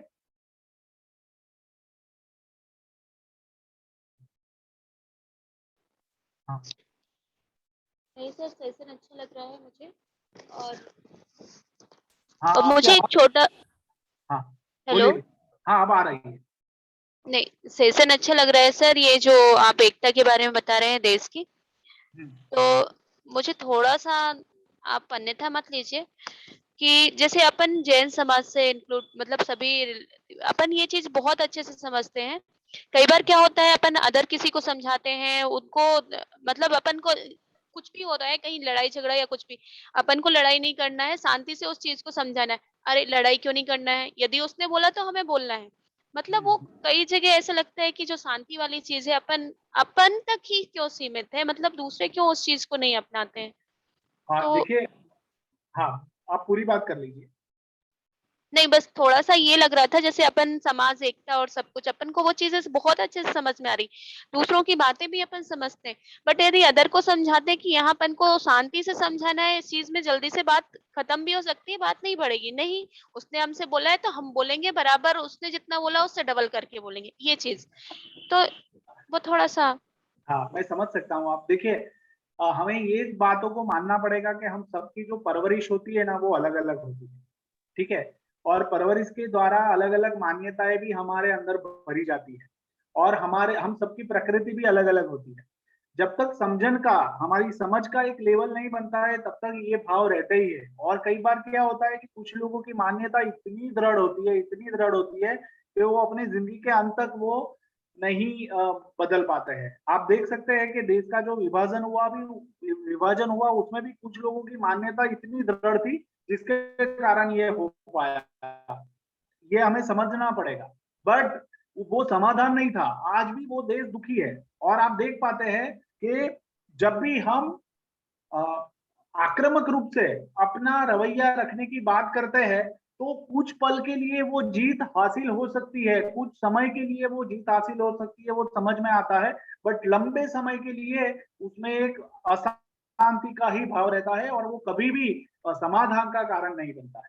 तो अगर जब हम लोगों से बात करते हैं, तो लोगों को हमें कभी भी, मतलब अगर मैं किसी को बदलना चाहता हूं ना, तो मैं ऐसा प्रयास करूंगा कि मैं उसको शब्दों से कभी नहीं समझाऊंगा कि तू बदल, मैं अपने आचरण से उसको समझाऊंगा। मैं चुपचाप ऐसा आचरण करूंगा, कोई भी अपेक्षा के बगैर, कि वो मुझे देख के अपने आप को प्रेरित करेगा कि नहीं, मैं भी बदल सकता हूँ, मैं भी ऐसा हो सकता हूँ। बाकी शब्दों से कभी भी कोई इंसान शांति का अनुभव नहीं कर सकता है। खुद को बदलते हुए ही हम शांति का अनुभव कर सकते हैं। ये हमें हमेशा ध्यान में रखना। मैं कभी भी आपको कुछ भी सिखाने का, बदलने का प्रयास नहीं करूंगा कि आप मेरे शब्दों से बदल जाइए। बट आप नियत कार्य कर रहे हैं ना, आप अपने आप को पहचानेंगे कि हाँ मैं बदल रहा हूं। यही सत्य है, और यही हम अपने जीवन में पा सकते हैं, सीख सकते हैं। ठीक है, बताइए मीनाक्षी जी। सर सॉरी, बट जैसे मेरा नेचर हो गया, पहले मैं बोलती थी बट अब शांत रहती हूँ। जैसे जब से सेमिनार अटेंड किया है, मुझे पता है कहाँ बोलना है और कहाँ चुप रहना है। बट सामने वाला वो चीज नहीं समझता कि ये शांति से रहना चाहते हैं, ये वो काम को नॉर्मली हैंडल करना चाहते। वो ये कहते, मतलब उनकी थिंकिंग क्या हो जाती है, ये लोग दब्बू टाइप के सॉरी सर, बट उनकी फीलिंग यही रहती है।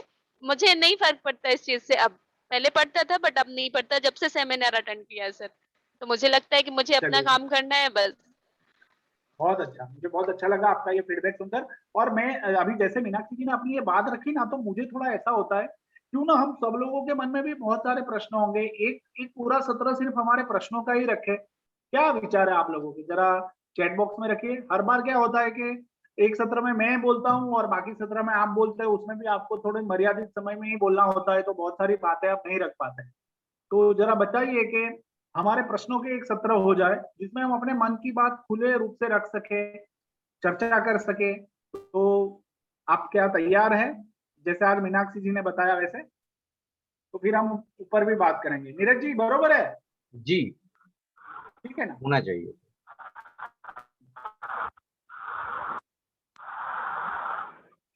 चलिए, तो ये हम ध्यान में रखते हैं और बहुत जल्दी इसके ऊपर भी कुछ काम करेंगे, है ना?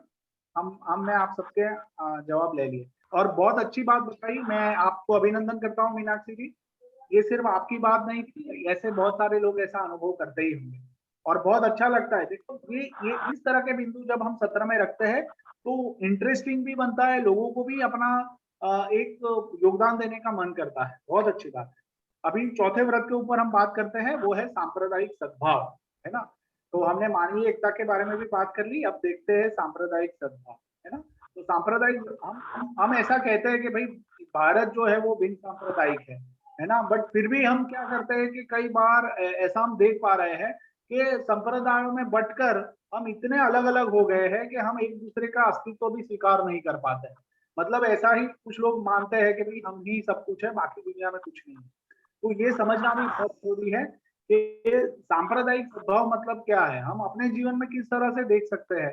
तो हम इस तरह से देखना है कि हर एक व्यक्ति जो कार्य करता है उसके परफॉर्मेंस के आधार पे हम उसकी समीक्षा करें, नहीं कि उसकी जाति या संप्रदाय के आधार पे। तो मैं धार्मिक सहिष्णुता रखूंगा, मैं अपने धर्म को जितना सम्मान करता हूँ, मैं दूसरे धर्मों को भी सम्मान करने का प्रयास हमेशा रखूंगा। और मैं अपने मन से अगर कुछ मान्यताएं बनी हुई है तो उसको मैं सवाल करूंगा और उसको मैं मिटाऊंगा, और कुछ बेहतर उसमें है उसको देख पाऊंगा। तो ये बहुत जरूरी है। ये धरती को, जैसे मैंने पहले चित्र बताया था ना कि एक धरती पे एक हरा भरा है और एक सूखा है। तो जैसे धरती के साथ पेड़ पौधे के साथ जैसा होगा, वैसा ही मानव को, इंसान को समान रूप में ना देखकर हम उसी तरह धरती को बना देंगे। तो हमें ये समझना जरूरी है कि धार्मिक सहिष्णुता, सभी धर्म का सम्मान, एक दूसरा सांप्रदायिक उत्तेजना नहीं फैलाऊंगा। हम देख पाते हैं ना अभी समाचार में और न्यूज में बहुत कुछ होता है, और कुछ लोग गलत इरादे से भी ये कार्य करते हैं। तो जहाँ जागृति की जरूरत है वहां जागृति रखनी है, बट हमें उसका भाग नहीं बनना है कि हमारे मुंह से या हम ऐसे कुछ ग्रुप से मिलकर एक संप्रदाय को हम कोसे या बांटे। सब ऐसे नहीं होते, बट हाँ कुछ गलत बातें सभी संप्रदाय में होती है, तो उसका हमें मिलकर विरोध भी करना चाहिए, ये बहुत जरूरी रहता है। बट हम सांप्रदायिक उत्तेजना नहीं फैलाएंगे कि वो ऐसे है वो ऐसे है ना, ये गलत है। और होता क्या है कि बच्चे तो जब धरती पे आते हैं ना, उनका मन बिल्कुल खाली होता है, उनकी जो स्लेट होती है ना, पार्टी जो होती है वो बिल्कुल खाली होती है, उसमें कुछ लिखा हुआ नहीं होता है।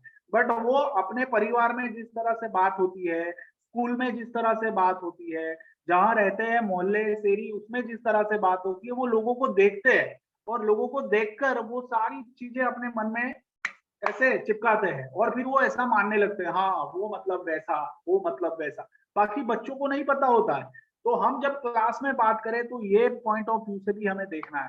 खासकर शिक्षक का जो कार्य है ना वो बहुत महत्वपूर्ण है।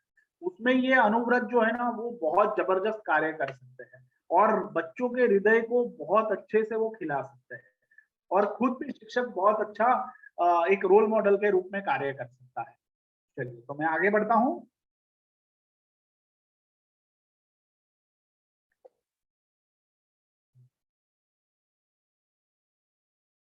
व्यक्तिगत संग्रह और भोग प्रयोग की सीमा, तो ये भी बहुत जरूरी है।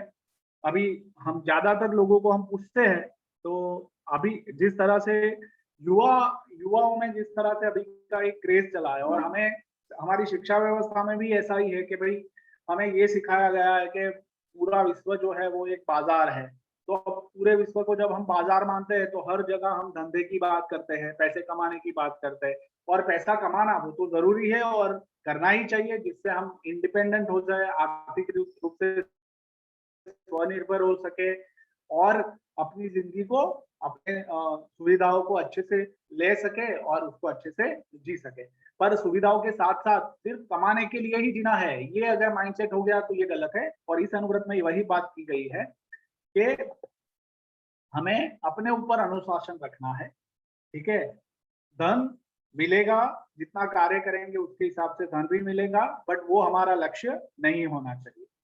और पूरी पृथ्वी, अब आप देख लीजिए कि क्लाइमेट चेंज की बात हो रही है ना, वायु परिवर्तन हो रहा है, पर्यावरण जल परिवर्तन हो रहा है। और अभी आप अगर समाचार में अभी न्यूज में पढ़ते होंगे तो पूरा यूरोप अभी जो है वो पूर से एकदम पानी से एकदम तबाह हो गया है। और कितने लोगों की, इतना एडवांस कंट्री है, इतनी सुविधाओं वाला कंट्री है, इतनी सारी जानकारी और वैज्ञानिक अभिगम रखने वाला देश है, इतने सारे देश, फिर भी वो कुछ नहीं कर पाए। उसका एक कारण जो जलवायु परिवर्तन हुआ है वो है, हमने अपने उपभोग के लिए, अपने स्वार्थ के लिए धरती से बहुत सारे पेड़, बहुत सारे जंगलों को साफ कर दिया है। जो जड़ें पेड़ों की पहाड़ों से चिपकी हुई थी, जो पानी को संग्रहित करती थी, उसको हमने काट लिया है। तो इसके कारण इंसान क्या होता है कि पृथ्वी को ही अपने स्वार्थ के लिए, पृथ्वी की सारे संसाधनों को मिसयूज कर है ना, गलत तरीके से उपयोग कर ज्यादा धन कमाना चाहता है। तो धन संग्रह का जो एक मूल कारण है वो ये भी है, और उसमें हम ज्यादा से ज्यादा उपभोग करने की मानसिकता रखते हैं कि भाई मैं जितना पैसा कमाऊंगा इतना मुझे ज्यादा सभी चीजों को उपभोग करने का मिले। बट वो गलत है, उसको हमें अच्छे से सोचना है। मैं इसके ऊपर आगे आपसे बात करता हूँ कि व्यवहार में प्रामाणिकता। अभी आप दो चित्र देख रहे हैं, है ना, तो हम भी हमारे गांव में या पूरे देश में भी ऐसे मिलावटी लोग बहुत मिलते हैं कि जो बेचते हैं उसमें कुछ मिलावट करते हुए चलते हैं और ज्यादा मुनाफा कमाने की कोशिश करते हैं। बट हम ये भी देख पाते हैं कि जो लोग इस तरह से कार्य करते हैं, प्रामाणिकता नहीं रखते हैं, तो उनके जीवन में चाहे पैसा मिल जाता होगा बट वो स्वस्थता नहीं रहती है। स्वस्थ महसूस नहीं करते हैं, हमेशा डरे हुए रहते हैं। मैंने कुछ लोगों को देखा है कि वो बहुत अप्रामाणिक रहते हैं ना, तो उनको हमेशा डर रहता है कि भाई मेरे वहाँ इनकम टैक्स की रेड हो जाएगी मुझे, है ना। या फिर वो कहीं पे भी बाहर जाते हैं ना, तो घर पे बार बार फोन किया करते हैं आधे घंटे में, सब कुछ ठीक है ना, सब कुछ ठीक है ना, कोई आया तो नहीं ना, कोई पूछने तो नहीं आया ना, मेरा कोई फोन आया था, मेरे नाम से कोई आया था, तो ऐसे पूछते रहते हैं क्योंकि उनको डर रहता है कि भाई वो जो संग्रह किया है, अप्रामाणिकता रखी है, वो कहीं खुल ना जाए, उसकी पोल ना खुल जाए। तो ये हमें हमेशा ध्यान में रखना है कि हमारे व्यवहार में हमेशा प्रामाणिकता रहनी चाहिए और कभी भी किसी तरह की चोरियां उस व्यवहार में नहीं पड़ना चाहिए। तो हम ये कह सकते हैं कि मैं व्यवसाय और व्यवहार में प्रामाणिक रहूंगा, मैं पूरी निष्ठा से अपनी शिक्षा, एक शिक्षक के रूप में अपनी जिम्मेदारी को निभाऊंगा, हर एक बच्चे के अंदर छिपी हुई संभावनाओं को पहचानूंगा और वो संभावनाओं को पहचानते हुए बच्चों को मैं प्रोत्साहित करूंगा, उसको एक अच्छा प्लेटफॉर्म देने की कोशिश करूंगा। अपने लाभ के लिए दूसरों को हानि नहीं पहुंचाऊंगा, है ना। अपने स्वार्थ के लिए कई बार होता है ऐसा कि भाई मुझे लाभ होता है तो हमें दूसरों का क्या सोचना है, चल वो जो होगा वो देखा जाएगा। बट अंत में क्या होता है कि जो करते हैं, जैसे आज पहले भी हमने देखा और समीर जी ने बताया कि जैसा बोते हैं वैसा पाते हैं, और वो एकदम सत्य है। जिस तरह के कर्म होते हैं वो कर्म उसी स्वरूप में हमारे पास वापस किसी ना किसी रूप से आता है। तो इसके लिए हमें हमेशा जागृत रहना है। कोई भी ऐसा छोटा कार्य भी होता है ना, तो उसके पीछे का हमारा जो इरादा होता है, जो इंटेंशन होता है ना, वो इंटेंशन ही वो कार्य को और ज्यादा हमारे जीवन से जोड़ता है। तो जिस तरह का कार्य होगा उस तरह का इरादा और उस तरह की बात हमारे साथ भविष्य में होगी। तो ये हमें हमेशा ध्यान में रखना है, ठीक है। छल युक्त व्यवहार नहीं करना है, छल कपट, है ना, वो हम समझते ही है और ऐसा नहीं है कि हम सबको पता नहीं है, पर इसके परिणाम बहुत गंभीर भी होते हैं।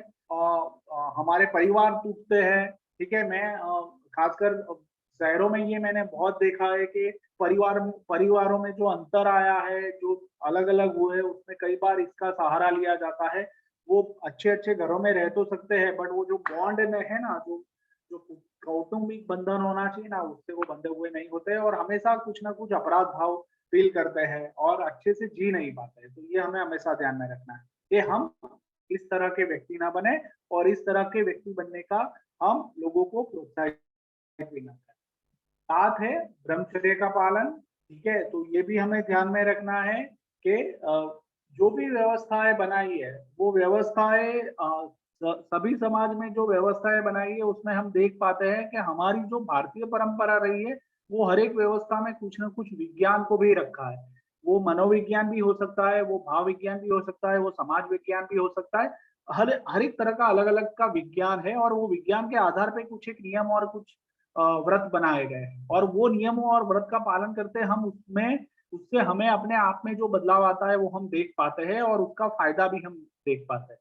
तो खासकर हम देख पाते हैं कि अभी जिस तरह का सोशल मीडिया चला है, तो सोशल मीडिया में कुछ एक बातों को बहुत तात्विक रूप से नहीं बताया गया है, एक लेजर के रूप में दिखाया गया है ना, एक फैसिलिटी के रूप में दिखाया गया है कि जो जिसमें तत्व का बिल्कुल भी गहराई से बिल्कुल भी उसकी बात नहीं रखी गई है और इसी के कारण कई बार हम भ्रमित हो जाते हैं और भ्रमित होने के साथ हम खुद को बिगाड़ते हुए अपने परिवार का भी विनाश करते हैं। तो ये चीज को हमें हमेशा ध्यान में रखना है, ठीक है। मैं ब्रह्मचर्य की साधना और संग्रह की सीमा का निर्धारण करूंगा, खुद को तय करना है। कोई हम देखिए, हमारा रिमोट कंट्रोल जो है वो हमारे पास ही रहना है, किसी और के पास नहीं जाने वाला है।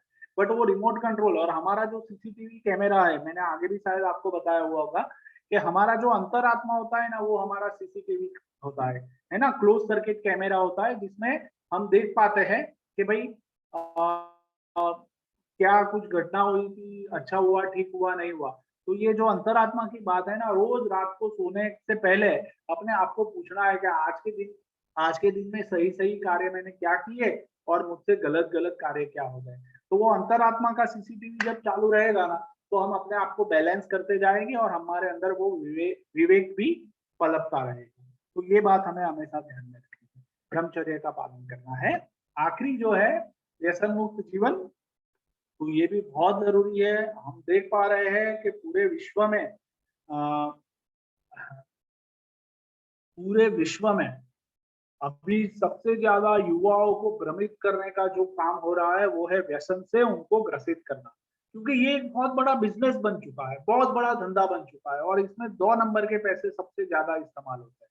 तो ये व्यसन, लोगों को व्यसनी बनाना, ये कुछ लोगों का मिशन बन गया है, ये कार्य लेके चल रहे हैं। खासकर शहरों में देखे जाए तो ड्रग्स की बोलबाला है, ठीक है, फिर सिगारेट की बोलबाला है, गांजे की बोलबाला है, दारू की बोलबाला है। तो ये क्या है कि आपको एक बार लत लग गई, आप उसकी आपको उसकी आदत लग गई, फिर होता क्या है, जिसने आदत लगाई है उसको तो धंधा मिल गया, चलो अब अपना धंधा चलता रहेगा, है ना। तो हमें अपने आप को संयमित रखना है और हमारे क्लास के सारे बच्चों के सामने एक रोल मॉडल के रूप में पेश होकर उनको प्रोत्साहित और प्रेरित करना है कि व्यसन से जिंदगी कितनी बर्बाद होती है। और अगर आप इंटरनेट पे जाओगे, है ना, हमने अपने गांव में भी बहुत सारे ऐसे परिवार, ऐसे लोगों को देखा होगा कि परिवार का मुख्य व्यक्ति जब व्यसन से ग्रसित हो जाता है तो वो परिवार कितना बर्बाद हो जाता है, ठीक है। तो इन सारी बातों का हमें निरोध करना है, हमें उससे छोड़ना है। मादक पदार्थों का,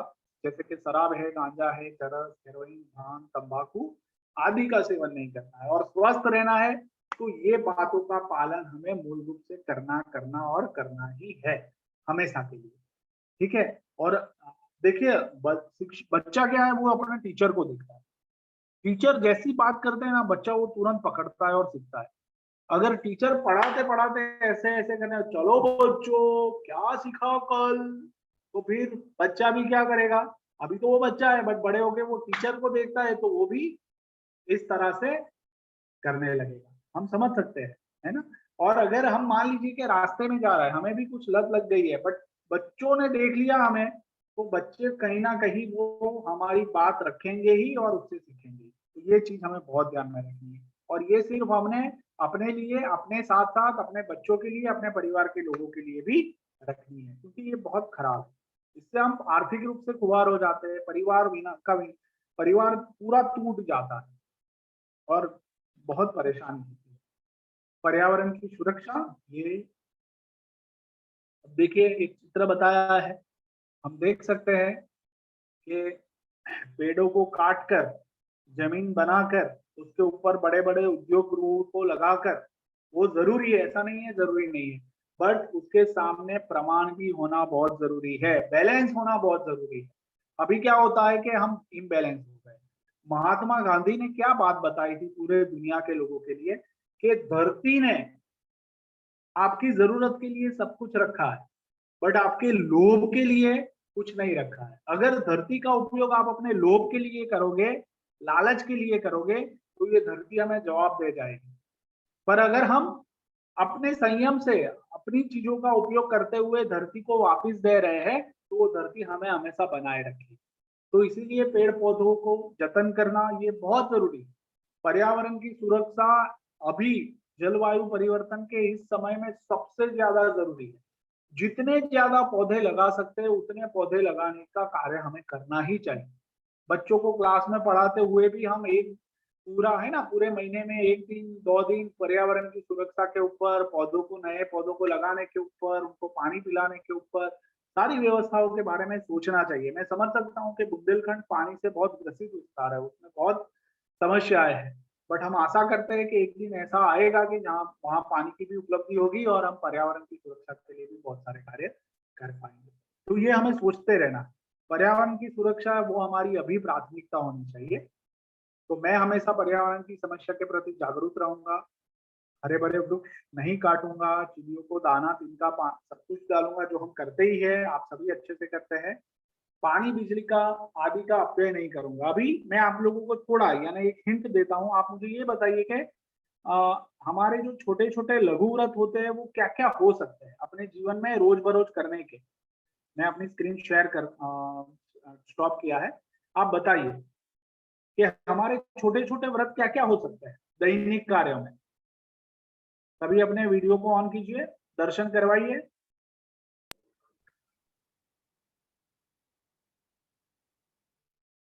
क्या क्या छोटे व्रत ले सकते हैं?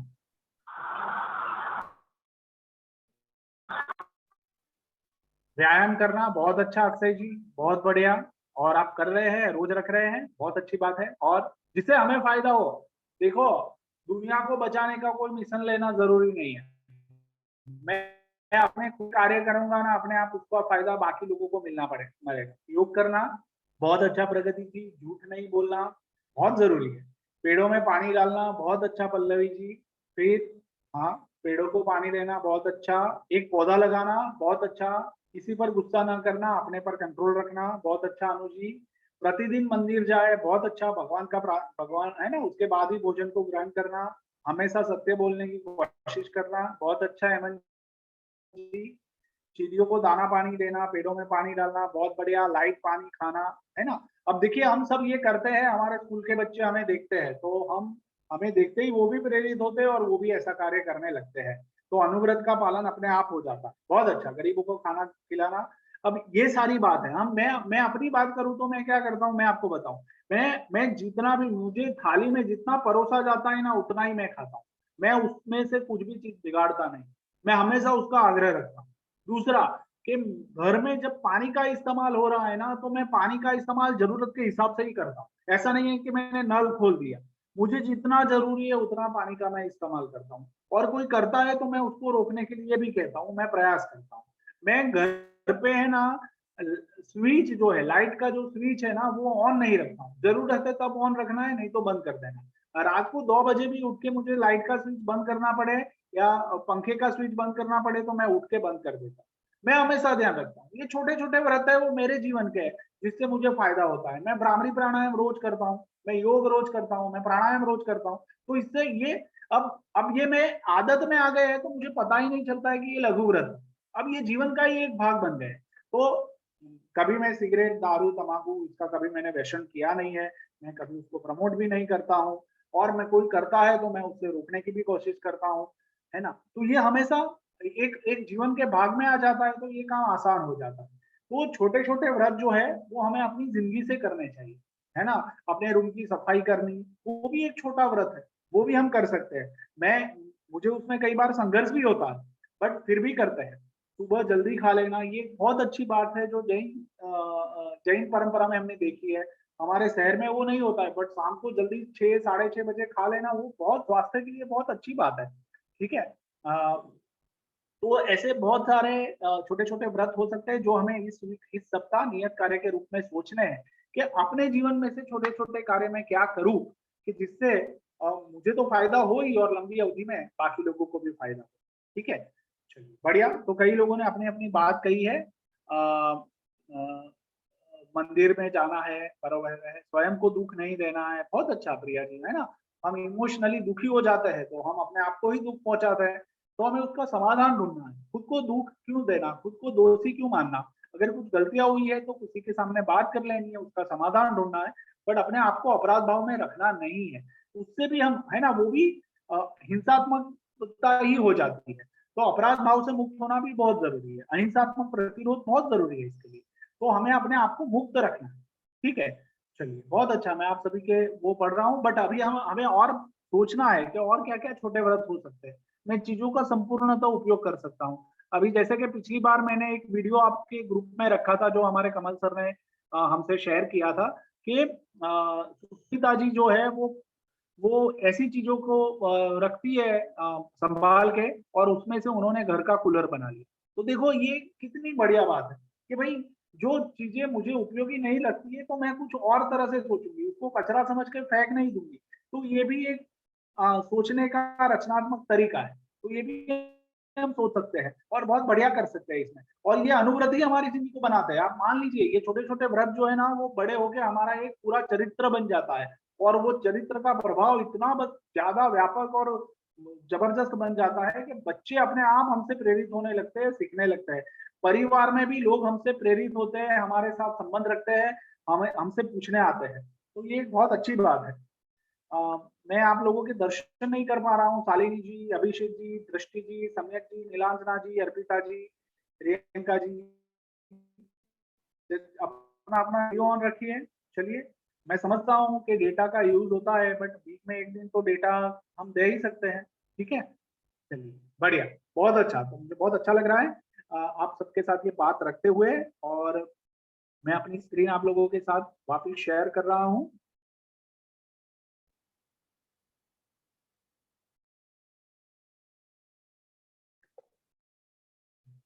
ठीक है, तो मैं आगे बढ़ूं उससे पहले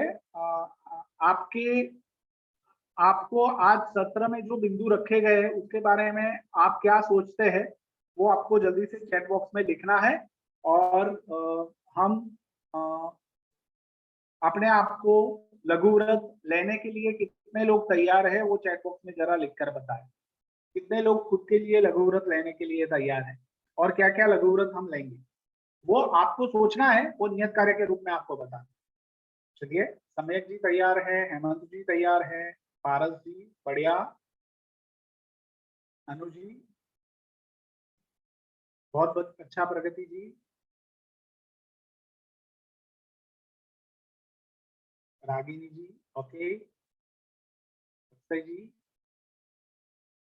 आयुषी जी, पल्लवी जी, अभिषेक जी, हेमंत जी योग करेंगे, झूठ नहीं बोलेंगे, किसी का बुरा नहीं करेंगे, बढ़िया। और छोटे छोटे व्रत में उसको देखने की प्रयास कीजिए कि दिन के कार्यों में फिजिकल रूप में मैं कहाँ अपने आप को छोटे छोटे लघु व्रत का पालन करते हुए दिखाई दूंगा, मैं अपने आप को कहाँ दिखाई दूंगा।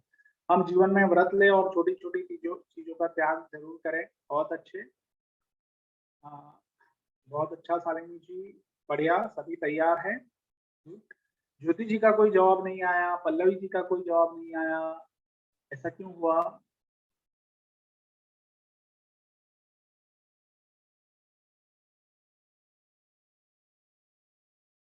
ओके, पूनम जी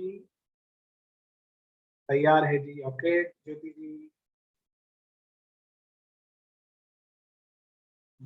ठीक है पल्लवी जी, धन्यवाद। चलिए बढ़िया, तो मैं अगली जो इंटरेस्टिंग बात है उसके लिए मैं रागिनी जी को इनवाइट करूंगा, क्योंकि आज कुछ कोई विशेष बात रागिनी जी रखने वाले हैं। रागिनी जी आप तैयार हैं? जी सर। हाँ, तो आज नीरज जी रागिनी जी को स्पॉटलाइट कीजिए। आज आप लोग में से कौन अपनी हॉबी को रखना चाहेगा? जैसे श्वेता जी ने अपनी हॉबीज रखी थी, आप लोग में से कौन रखना चाहेगा? किसी को अपनी हॉबीज के बारे में? हाँ सर। है ना, तो शालिनी जी तैयार है क्या? हमने ऐसा तय किया था ना कि हर सप्ताह कोई एक व्यक्ति अपनी रुचि के अनुसार अपनी बात रखेगा। जी शालिनी जी आप रखना चाहेंगे? परख जी तैयार है, तो परख जी को हम इनवाइट आपको अनम्यूट कीजिए। हाँ, तो समय की कभी निबंध लिख के हमें जरूर बताएं। परख जी अपने आप को अनम्यूट कीजिए, अपनी बात रखिए।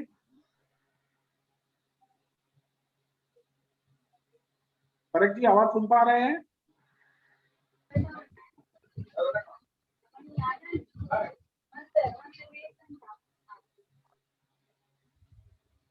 परख जी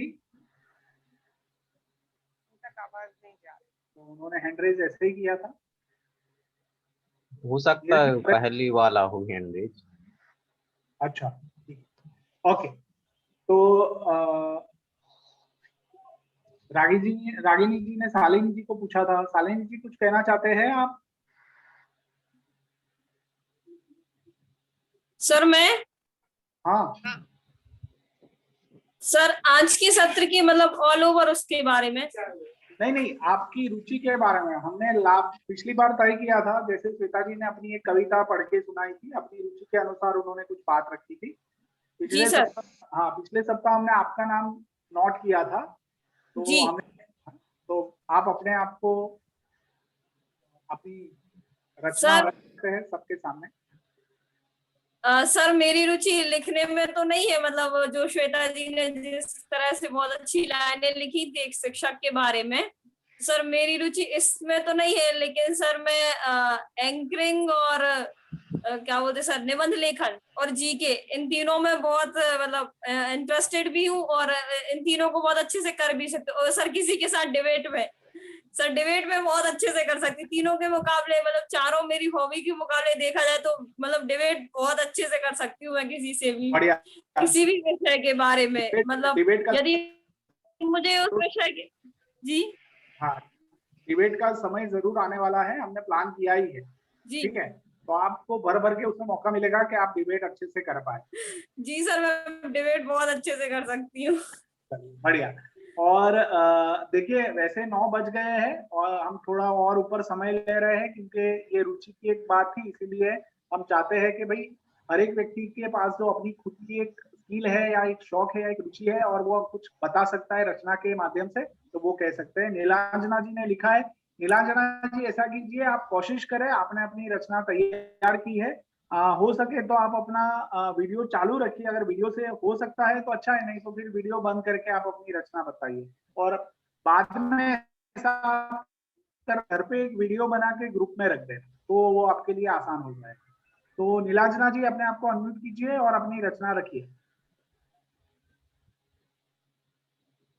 कहाँ गए नीलांजना जी? हाँ सर आवाज आ रही है? हाँ आवाज आ रही है अभी। सर आवाज आ सर मुझे भजन गाने का बहुत शौक है। तो गाइए भजन, हम सुनना चाहते हैं।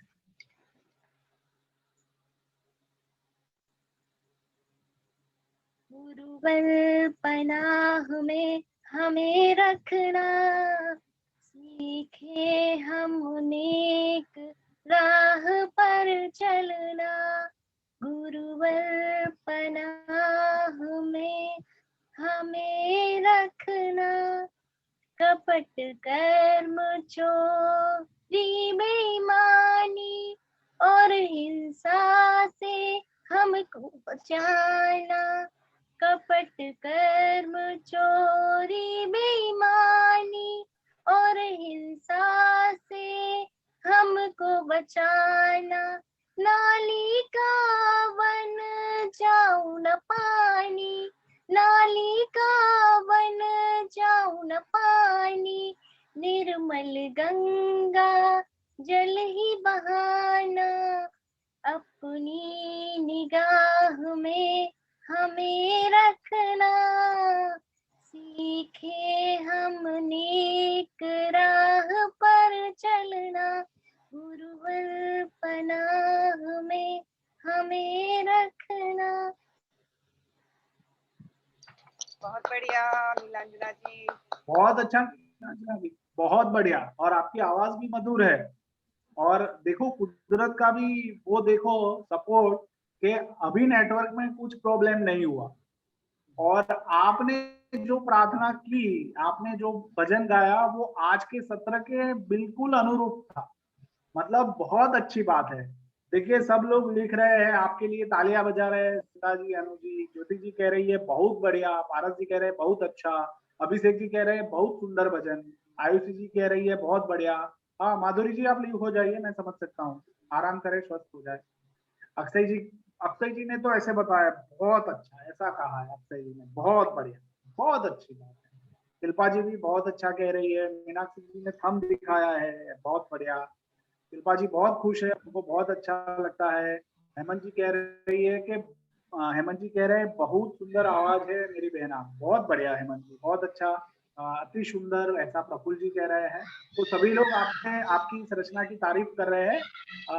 और हाँ आप गाएंगे, आपकी आवाज तो मधुर है ही, बस आप और थोड़ी कोशिश कीजिए और एक पूरा भजन गा के उसका वीडियो बना के ग्रुप में रखिए, हम सबके साथ शेयर करेंगे। जितने भी जैन शिक्षा समृद्धि मंच के माध्यम से लोग जुड़े हुए हैं, उन सारे शिक्षकों तक आपका भजन हम पहुंचाने का प्रयत्न करेंगे, और जरूर ऐसा कीजिए। बहुत अच्छा। तो हम समापन की ओर आगे बढ़ रहे हैं। आप में से किसी और को कुछ किसी भी तरह के कोई प्रश्न है तो जरूर हमसे पूछ सकते हैं। अगर मान लीजिए कि समय थोड़ा ज्यादा भी जा रहा है, मैं आपके लिए बैठा हूँ, आपके लिए तैयार हूँ, अगर आप बैठना चाहते हैं तो हम उस सवालों के ऊपर भी बातचीत कर सकते हैं। पहले मैं प्रार्थना के लिए हम आज इनवाइट करते हैं। हाँ ठीक है पूनम जी, पूनम जी अगली रागिनी जी नोट कर लीजिए कि अगली बार पूनम जी ने अपनी रुचि के बारे में बात की है, वो प्रेजेंटेशन देंगे। बहुत बढ़िया पूनम जी। और सबसे अच्छी बात क्या है पता है, इतने 30-40 लोगों के सामने अपनी आवाज रखने की हिम्मत बताना, वो भी बहुत बड़ी बात है, और वो हिम्मत के लिए भी मैं आपका धन्यवाद करता हूँ नीलांजना।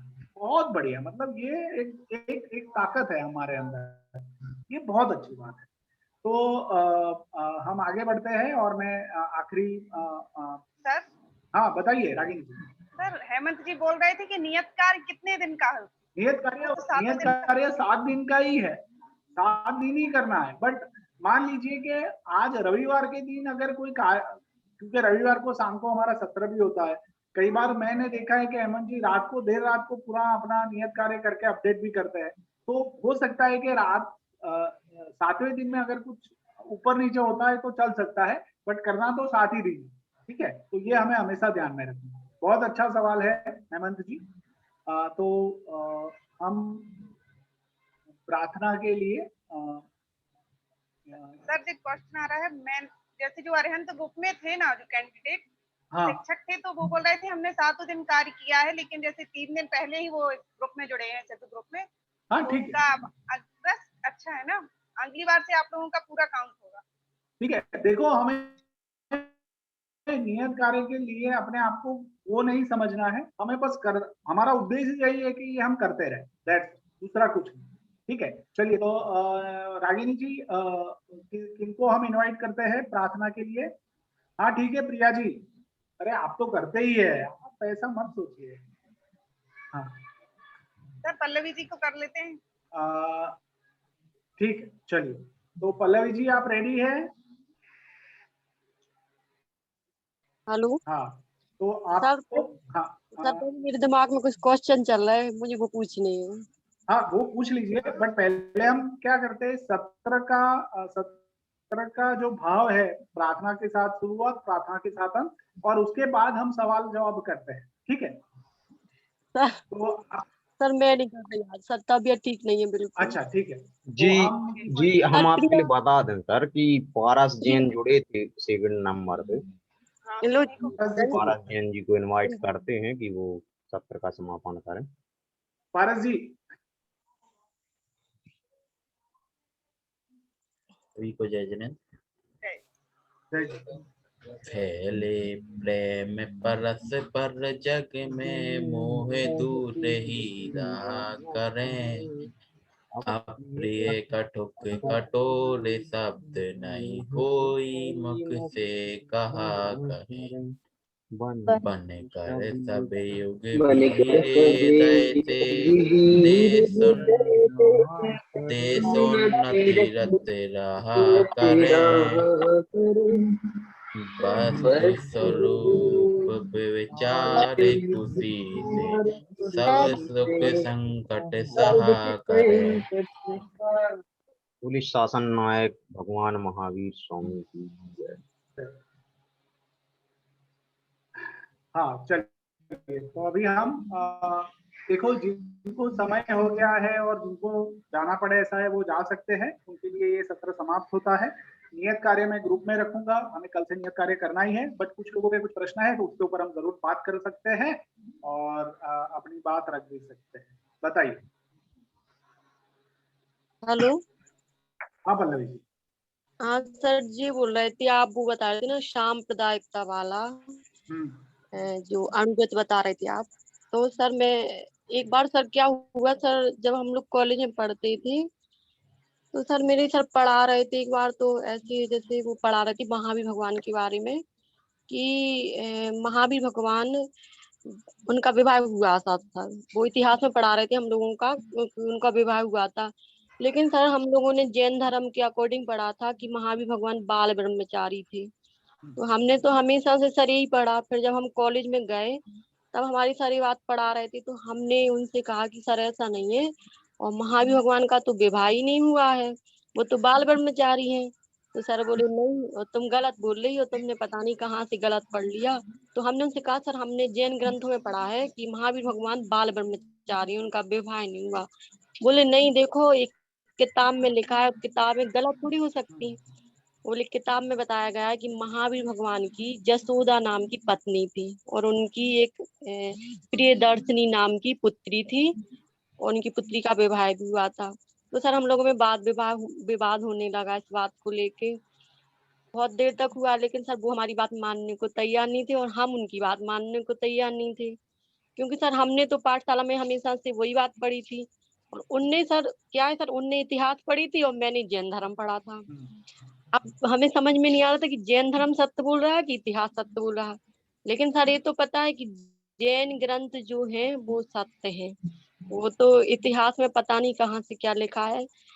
फिर सर मैंने इस बात का, फिर उन सर को मैंने उनसे कुछ नहीं बोला। मैं घर आई, फिर मैंने उसका निष्कर्ष निकाला कि किताबों में ऐसा क्यों लिखा है। तब एक मैम भी थी हमारे यहाँ पे, जैन मैम, तो बोली कि सर को, तुम सर से वाद विवाद नहीं करो, इससे क्या होगा कि अदर लोगों को तो कुछ पता नहीं है, वो वाद विवाद ही करेंगे जैन धर्म के ऊपर। तो बोले तुम शांत रहो और तुम्हें जो करना है हम घर जाके बताएंगे, समझाएंगे। फिर हम लोग जब घर आए, जब हमने देखा कि, तब हमें सर पता चला कि जो इतिहास के जो ग्रंथ लिखे गए वो श्वेतांबर पंथ के अनुसार लिखे गए। और सर श्वेतांबर पंथ के अनुसार महावीर भगवान का विवाह हुआ था, और हम लोगों ने सर दिगंबर ग्रंथ पढ़े थे, तो दिगंबर ग्रंथ के अनुसार महावीर भगवान का विवाह नहीं हुआ था। तो सर मतलब ये वाद विवाद होता रहा। फिर सर हम शांत हो गए। फिर आगे हमें पता चला कि सर से वाद विवाद नहीं करना। अब हमें पता चल गया कि सच्चाई क्या है। अब हमें उनको ये सच्चाई नहीं समझानी, क्योंकि सर हमने तो इतिहास भी पढ़ लिया और जैन धर्म भी पढ़ लिया, लेकिन सर वो सिर्फ इतिहास को जानते हैं, वो जैन धर्म को नहीं जानते हैं। तो क्या सर ये उचित था करना? देखिए, अब हमें एक्चुअली शालिनी जी कह रही है कि मैं इसका उत्तर दूं। शालिनी जी, हमें इसमें कुछ उसमें नहीं पढ़ना है, बट हमें ये समझना है कि जब हम छोटे बच्चे थे तो होता क्या है कि हमारे सामने जो भी बात रखी जाती है वो हम पूरी तरह 100% सही मानते हैं और सही मान के चलते हैं, और उसमें कुछ गलत नहीं है। जो सिखाने वाले होते हैं उनका इंटेंशन भी ऐसा ही होता है कि बच्चे सही सीखें। अब हम जैसे बड़े हुए, फिर आपने ये बात रखी तो आपको पता चला कि भाई श्वेतांबर के अलग हिसाब से अलग है, दिगंबर के हिसाब से अलग है, ठीक है। इतिहासकार ने अपनी बात रखी है, वो कहीं से लेके आया है। हमें जो सिखाया गया है, अगर वो सिखाई हुई बात का जो मीनिंग है, जो अर्थ है, वो किसी को नुकसान करना नहीं है, वो आपने खुद को भी दुखी करना नहीं है, तो हमें जो समझ रखता है ना वैसा छोड़ देना चाहिए। इससे समाज में कोई नुकसान नहीं हो रहा है ना, वो देखना बहुत जरूरी है। हम उस मूल्यों से बंधे हुए हैं, तो उस मूल्यों से बंधे हुए उसे हमें अपने जीवन को अच्छे से जीने का प्रयत्न कर रहे हैं, वो सबसे बड़ी बात। मतलब देखिए, कोई भी धर्म का आधार जो होता है वो क्या होता है, वो धर्म का आधार यही होता है कि उसको मानने वाले, उसको धारण करने वाले लोग अपना जीवन अच्छे से जिए, वही है। अगर वो नहीं कर पा रहे हैं और हम इन बातों को पकड़ के अलग अलग चलते हैं, तो कई बार क्या होता है कि हम अपनी बातों को मनवाने के लिए दूसरे के ऊपर बहुत सारा प्रयास करते हैं, ठीक है। अब वो जो इतिहास में जो चला है वो अपनी बात रखता है, हमने जो सीखा है वो अपनी बात है, हम अपने बच्चों को वही सिखाएंगे जो हमने सीखा है। पर मैं शिक्षा व्यवस्था में जाके उसको बदलने के लिए श्वेतांबर पंथ कुछ कहता है, दिगंबर पंथ कुछ कहता है, बट हमें ये देखना है कि हम जो ले रहे हैं उससे हम किसी को कुछ नुकसान तो नहीं कर रहे हैं ना, हमारे जीवन में शांति बनी हुई है ना, हम उसको अच्छे से निभा रहे हैं ना, वो हमें तय करना है, ठीक है। आपको ये सवाल आए वो अच्छी बात है, और आपने जो पढ़ा था वो भी बात आपने भले रखी नहीं, बट आप वो मानते थे कि ऐसा है, तो ठीक है, वो आपने रख भी लिया, बट आपको भी उससे एक माध्यम मिला के में आप और गए और आपको पता चला कि ये कारण है, ठीक है।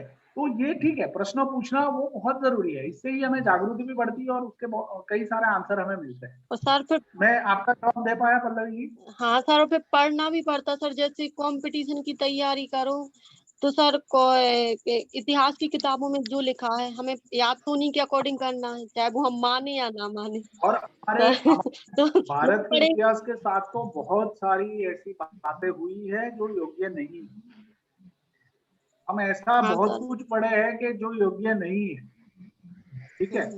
तो वो अभी हम उसके बारे में ज्यादा चर्चा नहीं कर सकते, है ना। जो गलत था उसको भी हमें सही मान के आंसर देने ही पड़े, ठीक है। तो उसके बारे में हम अभी बात नहीं करेंगे, बट हमें अपनी समझ को बनाए रखना है, ये एक इसका सीधा सॉल्यूशन है, समाधान हमें ही देना है। नीरज जी, कुछ कहना चाहेंगे आप इसके बारे में? नहीं सर, जैसा कि आप बता रहे हैं कि जो इतिहास है वो इतिहासकारों द्वारा लिखा जाता है और वो परंपरावादी है।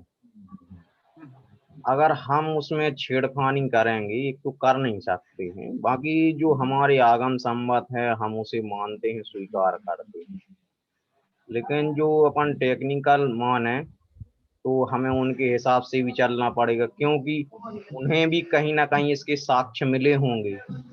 बिना साक्ष्य के इतिहास लिखा नहीं जाता है। अब साक्ष्य दो प्रकार के हों तो ये अपवाद है।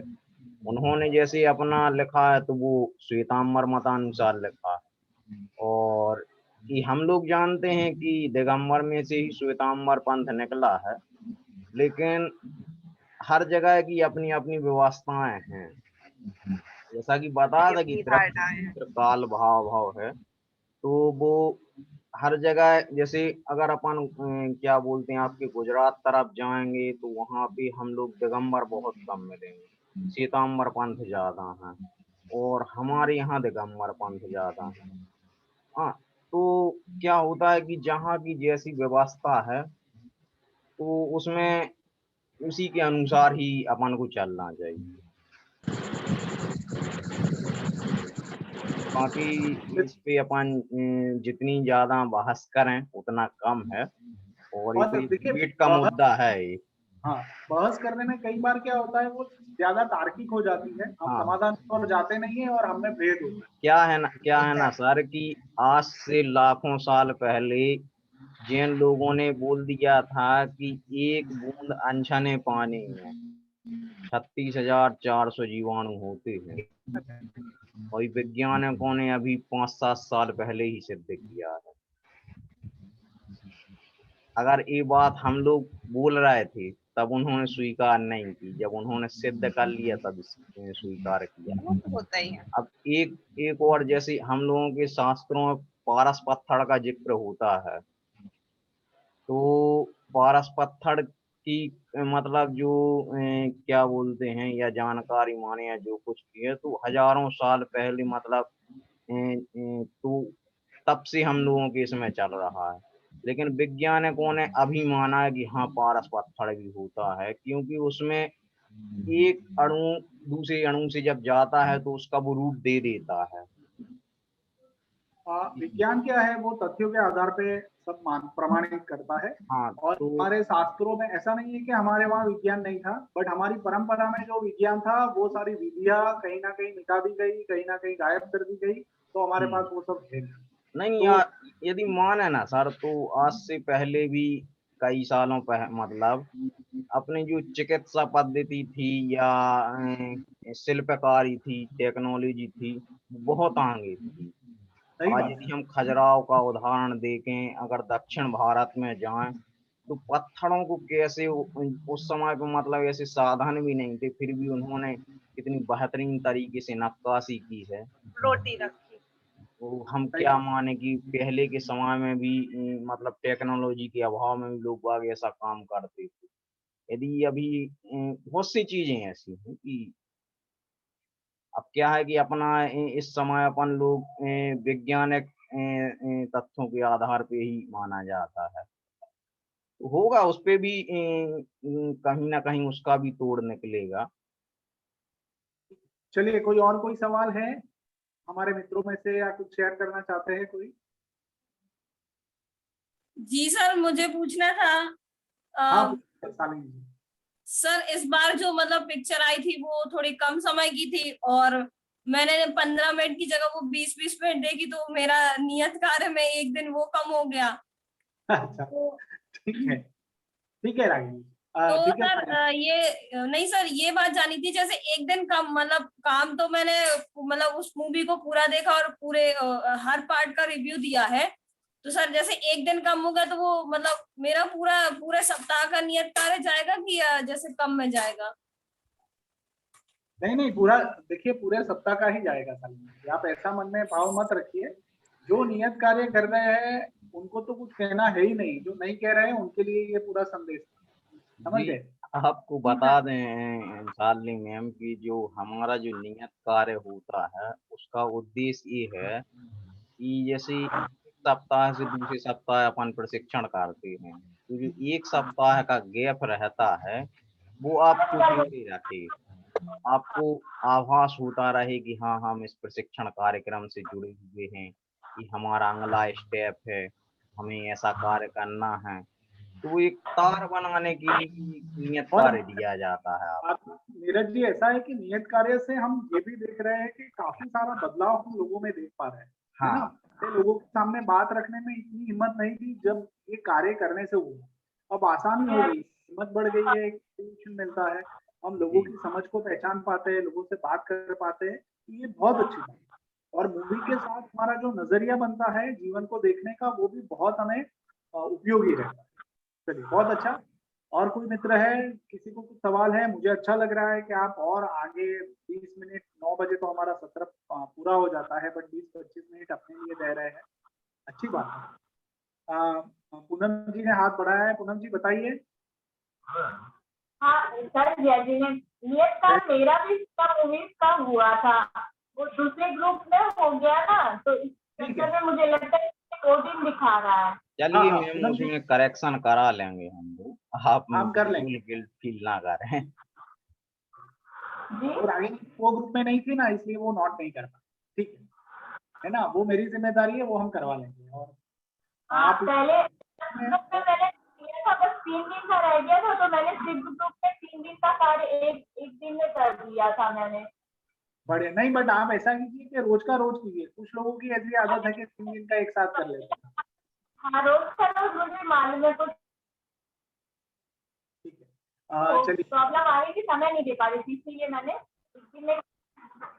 हाँ, बट आप, कई लोग लिख भी देते हैं कि आप समय नहीं मिला है तो मैं कल कर लूंगी, तो ठीक है, वो भी बहुत अच्छी बात है। श्वेता जी, आप बताइए क्या सवाल है?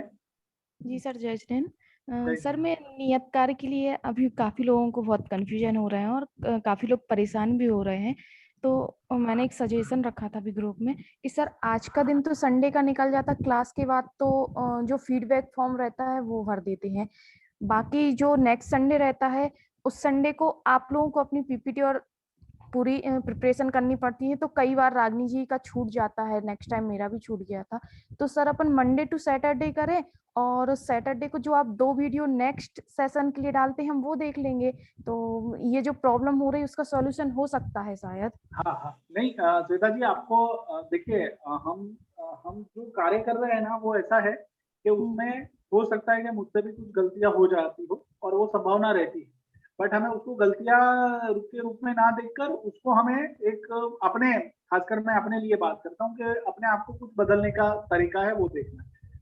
जो लोग 5, 6, 7 दिन तक नियत कार्य करते हैं ना, उनको ज्यादा सोचने की जरूरत नहीं है। ये बात उन्हीं के लिए है जो लोग 2 दिन और 3 दिन कार्य करते हैं, या 1 दिन करते हैं, या बिल्कुल नहीं सर, ये एक छोटा सा टॉपिक था, पर वो आज उसको हर कोई बोल रहा है, तो थोड़ा सा उसको माइंड में रह रहा है सबके, तो मैंने सोचा, क्योंकि मेरा भी कई बार नियत कार्य नहीं हो सकता है, पर इस बार मैंने कोशिश की तो हो गया, बट हर किसी को ऐसा लगता है।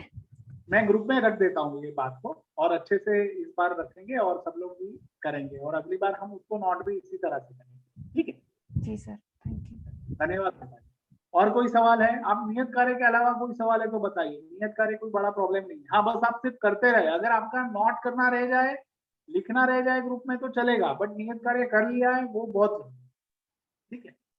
तो मैं उसके लिए आपको कभी मूल्यांकन नियत कार्य के हिसाब से नहीं करता हूँ आपका, ये आप हमेशा ध्यान में रखें, है ना? आप मेरे लिए बहुत महत्वपूर्ण है। हाँ मीनाक्षी जी, बताइए। सर, मेरा सवाल नहीं है, सॉरी सर, तो जैसे अभी बात हुई थी शास्त्रों को लेके, तो अपना जो भारत की नॉलेज है, जितना भी टाइप का नॉलेज है, टेक्नोलॉजी और धर्म के क्षेत्र में और ज्ञान और वो जो मेडिटेशन, हर एक चीज का जो नॉलेज था, एक लाइब्रेरी में नाम भूल चुकी हूँ, सॉरी सर उसका, वो जब मुगल शासन के आने से पहले उसको जला दिया गया था, कि ये चीज मतलब इंडिया इतना डेवलप क्यों है जबकि इंडिया में कुछ भी नहीं है, तो ये डेवलप क्यों है, तो वो लाइब्रेरी पूरी की पूरी जला दी गई थी कि इसका नॉलेज और उनके आगे ना पहुंच पाए। सर, बस इतना ही कहना था। सॉरी बहुत सर। सही बात है। हमने, वो नालंदा विद्यापीठ थी, और नालंदा विद्यापीठ में ऐसा हुआ था, जो बिहार में है, कि वो ऐसा कहा जाता है कि वो कुछ महीनों तक या साल तक जली, इतनी बड़ी, और इतने सारे उसमें शास्त्र थे, पूनम जी ने हैंड रेज किया था।